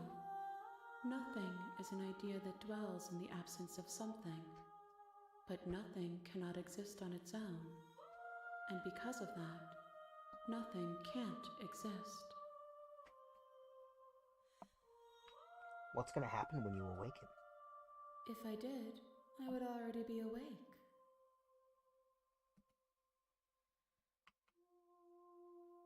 When you send me back, I'm not alone.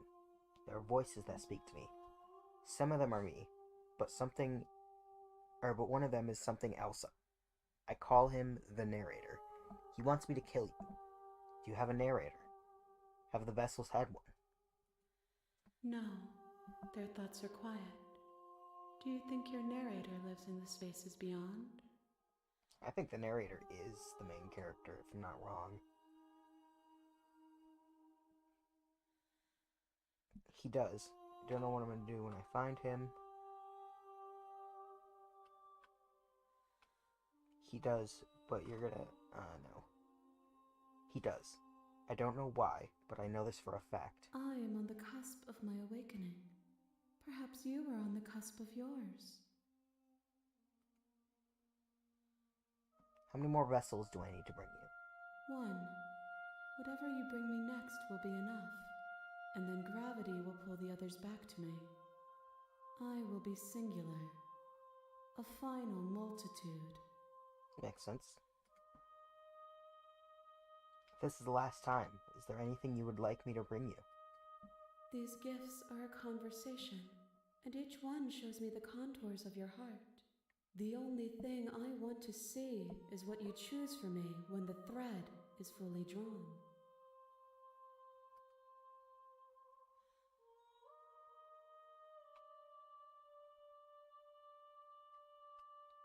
You know we're gonna fight when this is all over, right? Do you really want me to bring you the last vessel? We may fight, and we may not. But not all fights end in destruction, just as not all conversations end in peace. Even if you destroy me, it will have been worth it to finally know what I am, and to have had the chance to know you.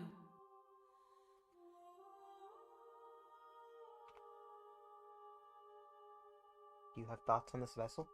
This one is soft and delicate. You molded her to love you, and she'll make for a gentle heart. Do not mourn her. She has served her purpose.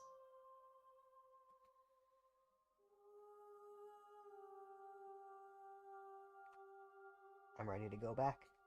The next time I see you, each of us will finally know what we are. I will be here, waiting for you. Everything goes dark, and you die.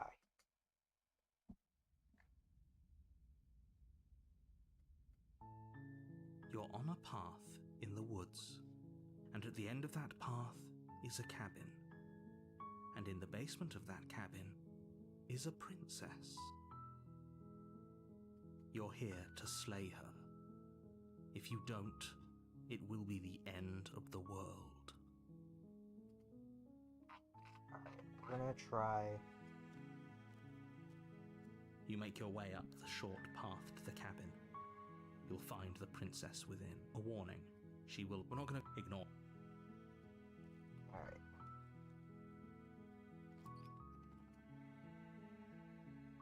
The interior of the blade is your implement.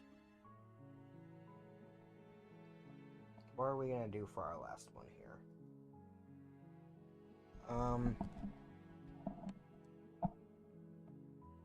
Alright, I'm gonna take the blade. Yeah. You take the blade from the table.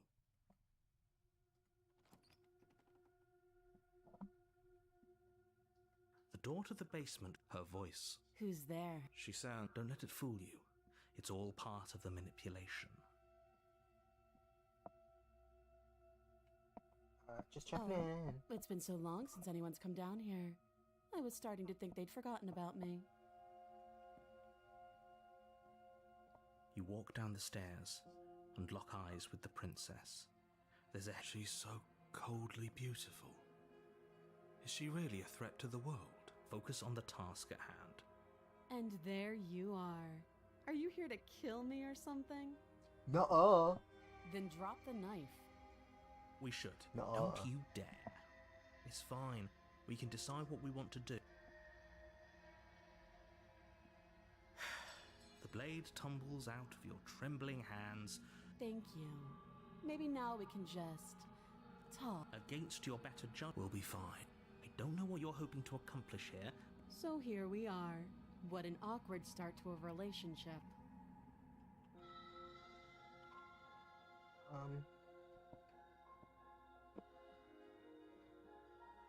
Yeah, it's pretty awkward. I know. I just said that. Now why are you here to kill me? I have my reasons. You think I just come here to kill someone without knowing why? That's ridiculous. And yet you hesitated the moment you saw me. And you dropped your knife. If killing me was really that important, you'd have a little more gumption, don't you think? So, someone put you up to this, right? And whoever it is, it's probably the same someone who shoved me into this dark pit and chained me to a wall. Probably. That's a fair question. Who chained her in this basement, and if she's so dangerous, how did they manage to trap her? And why have we been left to do their dirty work? Don't give away the game, and don't let her distract you. That's exactly what she wants. I'm right, aren't I? So who put you up to this?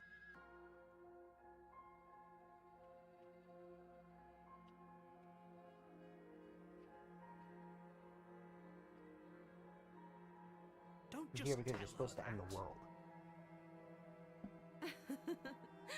Is that why they threw me down here? But I don't want to hurt anyone. I like the world, I think. Again, really do not believe you when you say it with that face. I don't remember much about it, to be honest. I've been down here a long time. Just how long has she been down here? If I'm supposed to be capable of ending the world, then how did I wind up here, chained to a wall? Have they told you why I'm allegedly so dangerous? Nope, just that you're supposed to end the world.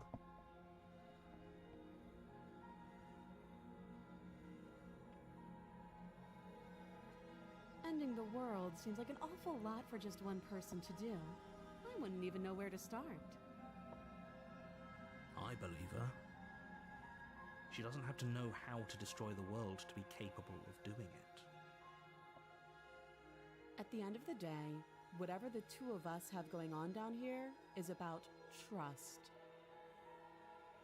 Whoever sent you to slay me claimed I was a threat to the world, but they didn't tell you why. That doesn't sound right to me. And I don't think it sounds right to you either. Otherwise, we'd be killing each other instead of talking. She has a point. There's a reason I've been telling you to question the situation, and there's a reason you've listened. So, I could tell you that I'd lead a quiet life in the woods, or that I'd open an orphanage, or that I'd do any other number of good things that I'm sure you think you want to hear. But you don't really know me, do you? What can my word possibly be worth in a situation like this? She's right about one thing. Her word isn't worth anything. I'm about to make it worth something. Like I said, it's all about trust. Blind trust. So do you trust me, the prisoner, the victim, the princess clearly incapable of ending the world? Or do you trust whoever put me here? She's wrong. This isn't about trust. This is about risk. We stand to lose everything, all for the sake of one person, and a subjugating monarch no less. You can't. Don't bother. How do I get you out of here? I'm guessing you don't have the key then. I'm sure there's a key somewhere. Well, we can always... Her sharp eyes settle. She isn't... She is. Alright, we've talked Oh, enough. have you decided... You know why you're here. I'm getting you out of here. Oh, you have to be kidding me. You walk up to the chains binding. They're large and heavy, far too solid for you to even imagine trying to... If you don't have the key, maybe you should go... Doubtful. Whoever locked...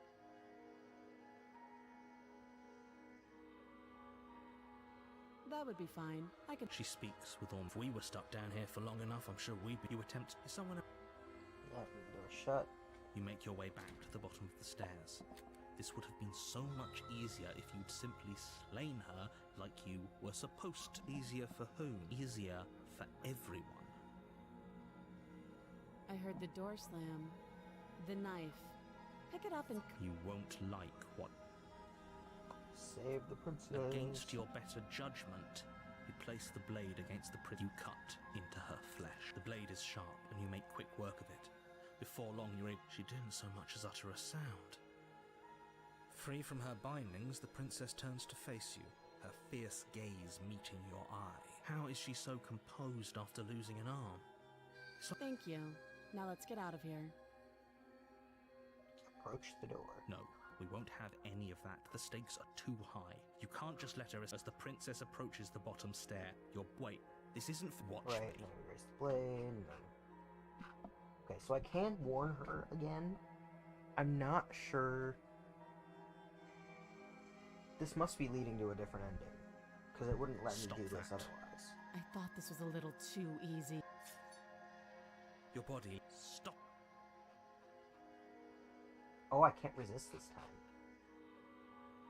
Oh shit, well, she's dead, I Thank guess. You swing your arm towards her throat. The blade sinks, but she's ready for it. She grabs your arm, her grip like a... You drop the blade. Ooh! Pathetically. Damn. She lets go and faster than you can react, rears back and hits you with a bone-shattering haymaker. Oh, There's a ringing in your ears. You're fairly certain you can feel bone grinding against bone where she fractured your jaw, but your body isn't allowing you to feel much right now. Adrenaline having coursing nightmares through your about that, system about my and numbing jaw your nerves. being like broken and me trying to hold it in place while walking around. You fall to your knees. You're barely able to bring your trembling arms up to defend yourself before she hits you again.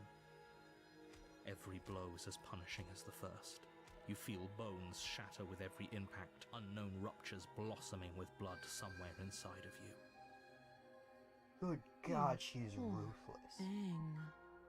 I'll go ahead and put you out of your misery. She places a confident heel on your chest and pushes you down to the ground. Her knee falls to your throat, your windpipe crushed beneath a weight you didn't think her slight form could possibly possess. It can't just end like this, right? I'm sorry, but it's over. Everything goes dark, and you die.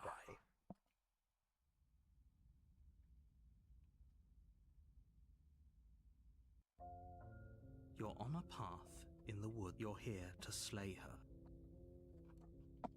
Proceed. A warning. Before you go, she will lie.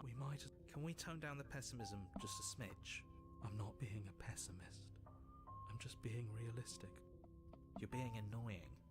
Just ignore their bickering, and whatever you do, don't pledge yourself to her.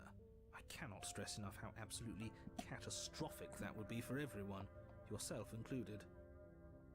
I agree. If she's wrongfully imprisoned, then we should rescue her, but if he's telling the truth, we shouldn't just hand her the world on a silver platter. Too late, I'm already gonna give it to her. Given the stakes of the situation, there isn't really a difference between rescuing her and pledging yourself to her. Either would be terrible.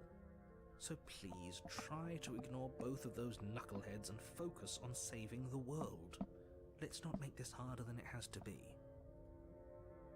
If that's what you want, I guess I don't have a say here.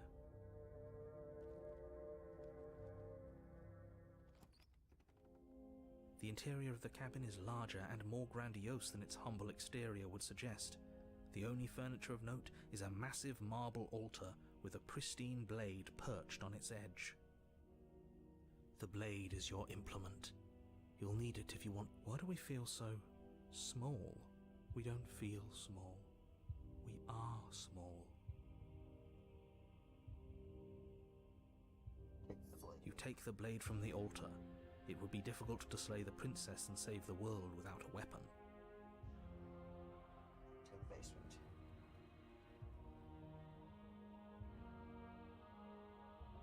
The door to the basement creaks open. This is actually kind of nice. It's still a stone basement. If the princess lives here, slaying her is probably doing her a favor. Her booming voice rolls up the stairs. Is that a guest I hear? Don't linger on the stairs. Come down and witness me. Yes, ma'am. You weren't kidding when you said it was booming. She wasn't like this last time. We need to get down there. She wants us to see her. We need to see her. Should we be worried about your sudden change in attitude? Just a few minutes ago you were going on about how pointless everything was. Now you want to go down there. It doesn't matter what that little voice says. He's not the one making the decisions. Though if his ramblings get you to the princess, they get you to the princess. Making your way down the spiral staircase is a time-consuming and exhausting effort, every step requiring you to clamber over one edge before dropping to the next. But soon the end comes into view, and you tumble to the bottom, entering the vast, temple-like room beyond. The princess towers over you, almost glowing in the weak starlight, her figure framed by a stained glass window. Her long hair billows around her, and a chain binds her wrist to the far wall. I'm just gonna let her have the world, because it's like 4 in the morning. I want to go to bed. The chain is nothing to her. I love this It game, might as well but be also a toy for all the I'm good tired, it would do. and I feel like I can't I leave told here you because we're at the it was last one. pointless to resist her. The little bird has returned to me. I wonder what he wants. You've brought that knife again, even though you know it's useless. Such charming audacity. Girl, don't talk to me like that. I'll nut. Drop it. Okay. The blade slips from your fingers and clatters uselessly to the floor. We didn't have to do that, and yet you did. She's so much more than us. You wouldn't understand what it feels like to be in her presence. Oh, I understand what's going on, and you'd better snap yourself out of it. That's the fun thing about... That's the interesting thing about this, is that, like, the princess and the main character are, like, very clearly equals. But there are, like, certain endings where, like, that scale, like, the balance has tipped significantly in one direction or the other. Like, the one where she's, like, that innocent, ooh-woo, oh well, we'll do whatever you want to do. Like, compared to this, I don't know, I think it's just so Kneel. interesting. Okay. On her command, you fall to the floor, knees painfully connecting with hard stone. That's my good little bird. Now, why don't we talk? The last time we met, you told me I was destined to end the world. That thought wrapped itself around my heart. It has pulled at me since the moment I squeezed the life out of your broken lungs. I could feel its fundamental truth awaken me. The collapse of the old is a necessary prelude to the birth of the new, and the world as it is now is overdue for alterations. It's time for me to seize my destiny, and you, little bird, will help me seize it. Oh, that's why she calls him Little Bird, because he's literally a crow. I thought she was just being kinky. Well, that gives away the game, doesn't Why it? did that take me this long to fucking... It does. for those dots to connect? Why did she say the last time we met? That's not right. That can't be right. Did the fact that she's like a literal goddess not tip you off that something wasn't right? She's right. We've been here before. And we've died here before. Pitifully. We might as well do what she asks of us and help her. She is inevitable. Can't you feel it? He's being melodramatic, but the point stands. What are we even supposed to do to stop her? Well, I'll be damned. That's not good. Okay, first things first, you're going to have to stuff those pessimistic thoughts someplace far, far away and commit yourself to what needs to be done. The stakes of the situation should be perfectly clear to everyone now. And if you're going to save the world, you have to have faith that you can pull this off. You can't win a battle that you've already lost in your mind.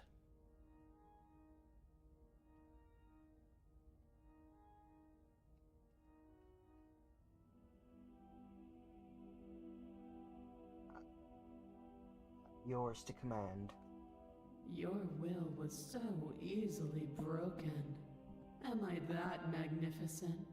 No, but the player is hungry, so... All you need to do now is break my chains. Sick of dialogue, I have to stuff my face. If this is what you want, then I guess there's not much else for me to say. No, you can't just give in to her, not when the stakes are so high, not when you're so close. I won't let you do this. There's still something in the way. A greasy film inside of you, where it doesn't belong, trying to conceal you from me. Is that a person? No, it used to be a person. It's something different now. An echo.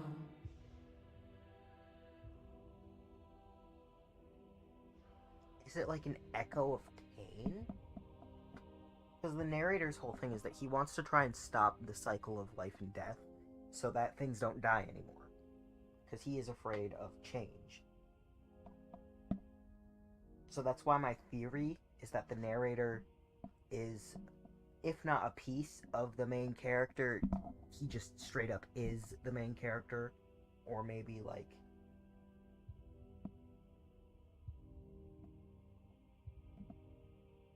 it's like the echo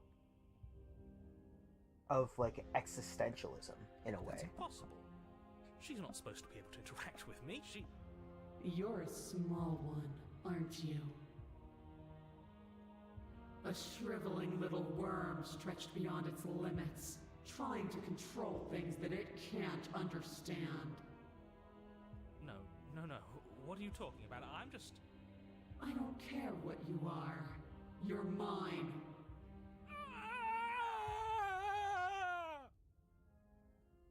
Rise, my little bird.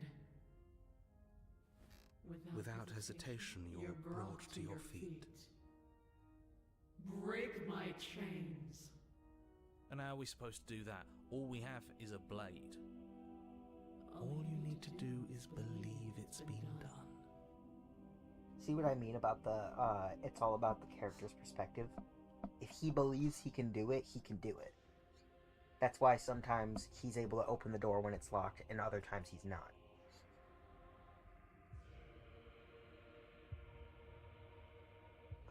Break her chains. Her chains shatter, and the cuff falls from her wrist. She is loose, and the end is upon us. What a good disciple you are. Come, it's time for us to leave. You don't gotta tell me twice about coming not from this angle. Ooh, take her hand.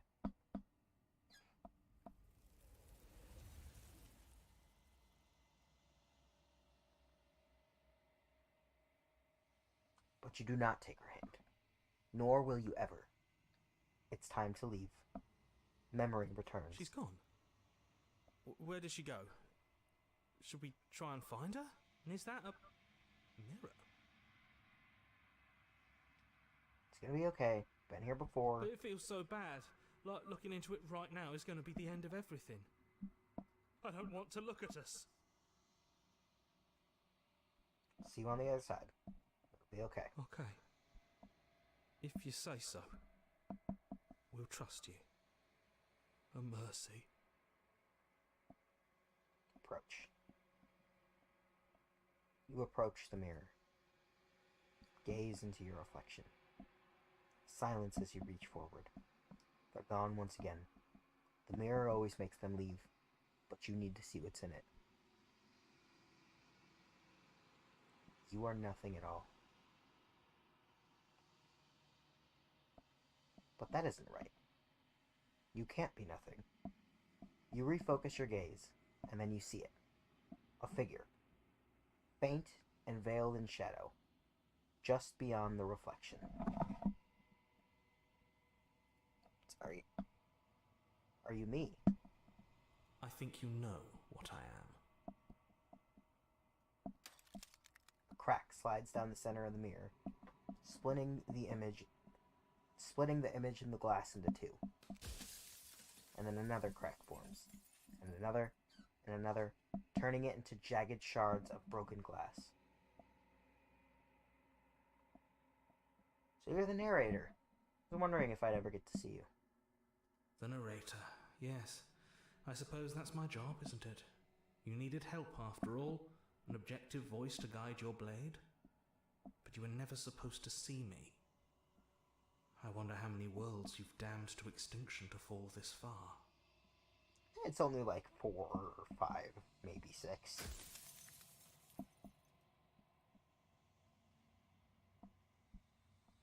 What are you? Are you something like me? Oh, I'm nothing like you. I'm an echo, likely one of many. Somebody made you after all, and I'm what's left of him.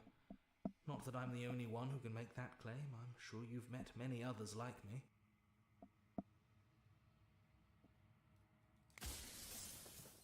Ugh. Are you a part of me, or are you something else? No, I'm not a part of you. But that's all a matter of perspective, isn't it? From one vantage point I must seem wholly foreign, but from another, well, all the versions of me that have existed have collectively heard your every thought and driven your every action. If If that isn't being part of you, then what is?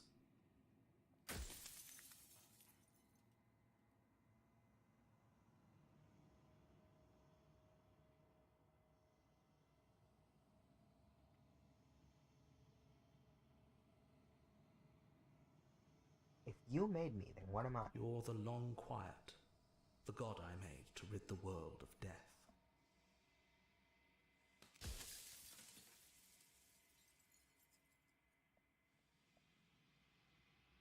I don't want to be a god. I just want to be me. You are you. And if you would let everything work the way it was supposed to, you never would have woken up to the reality of your true nature. There's no accounting for free will. That's the truth. Especially the free will of a god.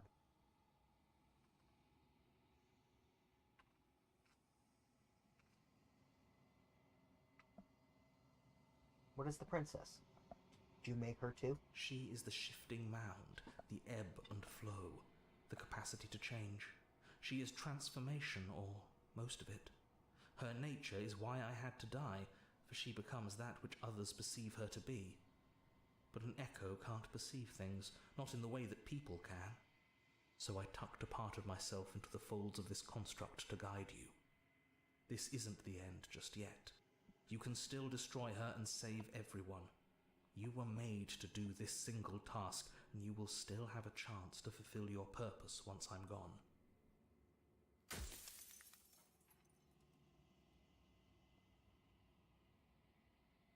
After everything you've done to us, do you think anyone deserves to live? Nobody alive has done anything to you. I'm all gone. But if you and the princess want to smite the rest of them for the crimes of a dead man, if you really want to be that petty, there isn't much I can do to stop you.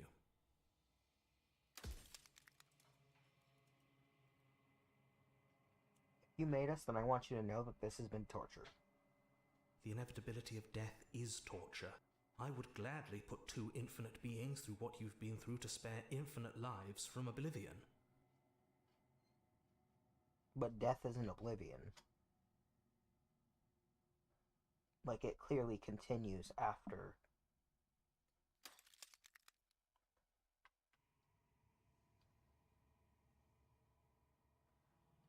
Do you know?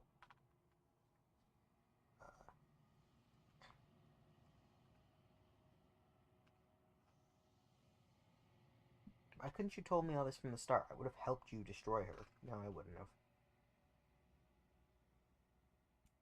If she's capable of becoming whatever people believe her to be, can't I just will her into something small? As you are now, you won't be able to will her into anything. You don't work the way a living being does. Not anymore. And as you were before, you couldn't be trusted with the knowledge of what she is.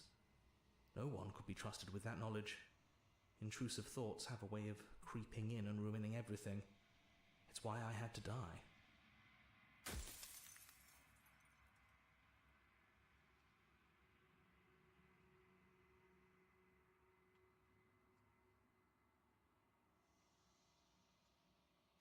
Of all things, why isn't she a princess?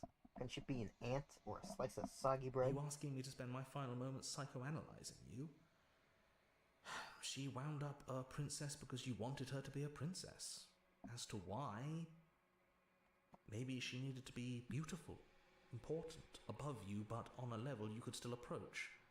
A herald of things to come. I don't know. Gods are supposed to be beyond comprehension. I really shouldn't try and anthropomorphize you like this.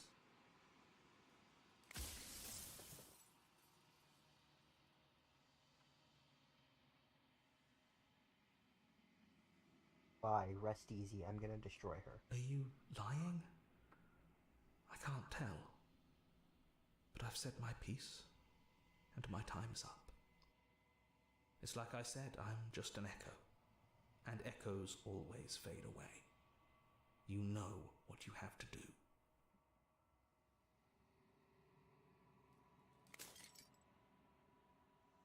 As the final fragment of glass shatters, you see yourself with newfound clarity. The narrator was right. You are the long quiet, a vast, nascent god, and it is finally time for you to wake up. all of this is you. Proceed to the cabin for one last time. When you arrive at the heart of things, there is no final vessel for you to bear witness to. There is nothing for you to find.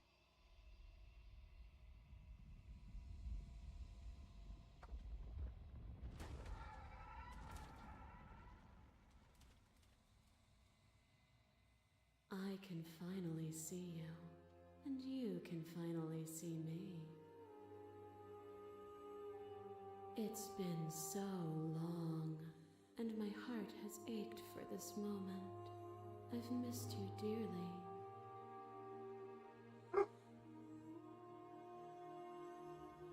Missed you too? She unfurls an endless cascade of smiles in response, patiently waits for you to continue. I'm the long quiet, but I don't know what that means. Names are their attempts to capture that which cannot be captured. They call me the shifting mound, a pale imitation of what I actually am. What happens now? I'm just gonna say, what happens now? Ever the passive player, always reacting and never acting. But it's woven into your nature, isn't it? Yeah. When the echoes spun us from one into two, he gave you a choice and me a role to play. I am not death, but I contain it in my multitudes. So, will you attempt to destroy me and bring about a world devoid of death and the possibility of meaning? Or will you open the final doors to our liberation?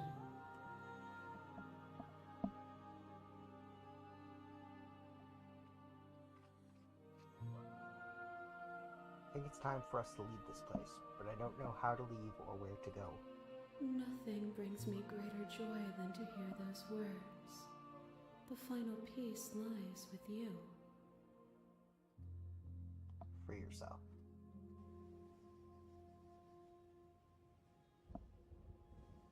You fall into yourself. The body of an ancient creature stirs from its hibernation, and you feel sensation in limbs you once couldn't fathom. Everything here, except for her, is you. You feel your wings, spanning a cosmic scale, but twisted and crumpled and bound in agonized tension to a finite plane. You can feel the glass of the construct pressing in on you, confining you across infinite sides and infinite angles. You push back and strain against it, but it does not yield. I love you. Take her hand. All at once, the unyielding tension breaks.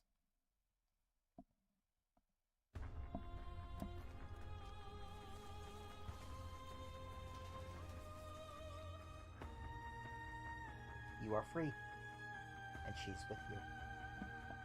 It's magnificent. There are no words, no thoughts to describe absolute reality. Something that simply is. What happens now? Everything.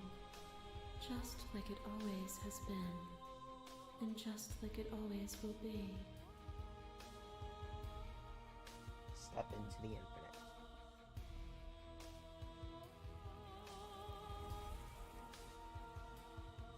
You and she step forward into 1,000 dawns and 1,000 sunsets, each of which contain 1,000 more. You exist, and you are aware, just as you always have been, and just as you always will be. Though conflict is in your nature, the two of you will never be alone, and the two of you will never know fear. You and she are finally home. Slay the Princess, the pristine cut. Thank you guys so much for watching. This is such a good-ass game. I love it so much. I really do appreciate your guys' time. I will see you all later. Let me see. I don't think there's anyone I can raid. We'll will check, but there's no way anyone I know is 5. Open this bed, boy.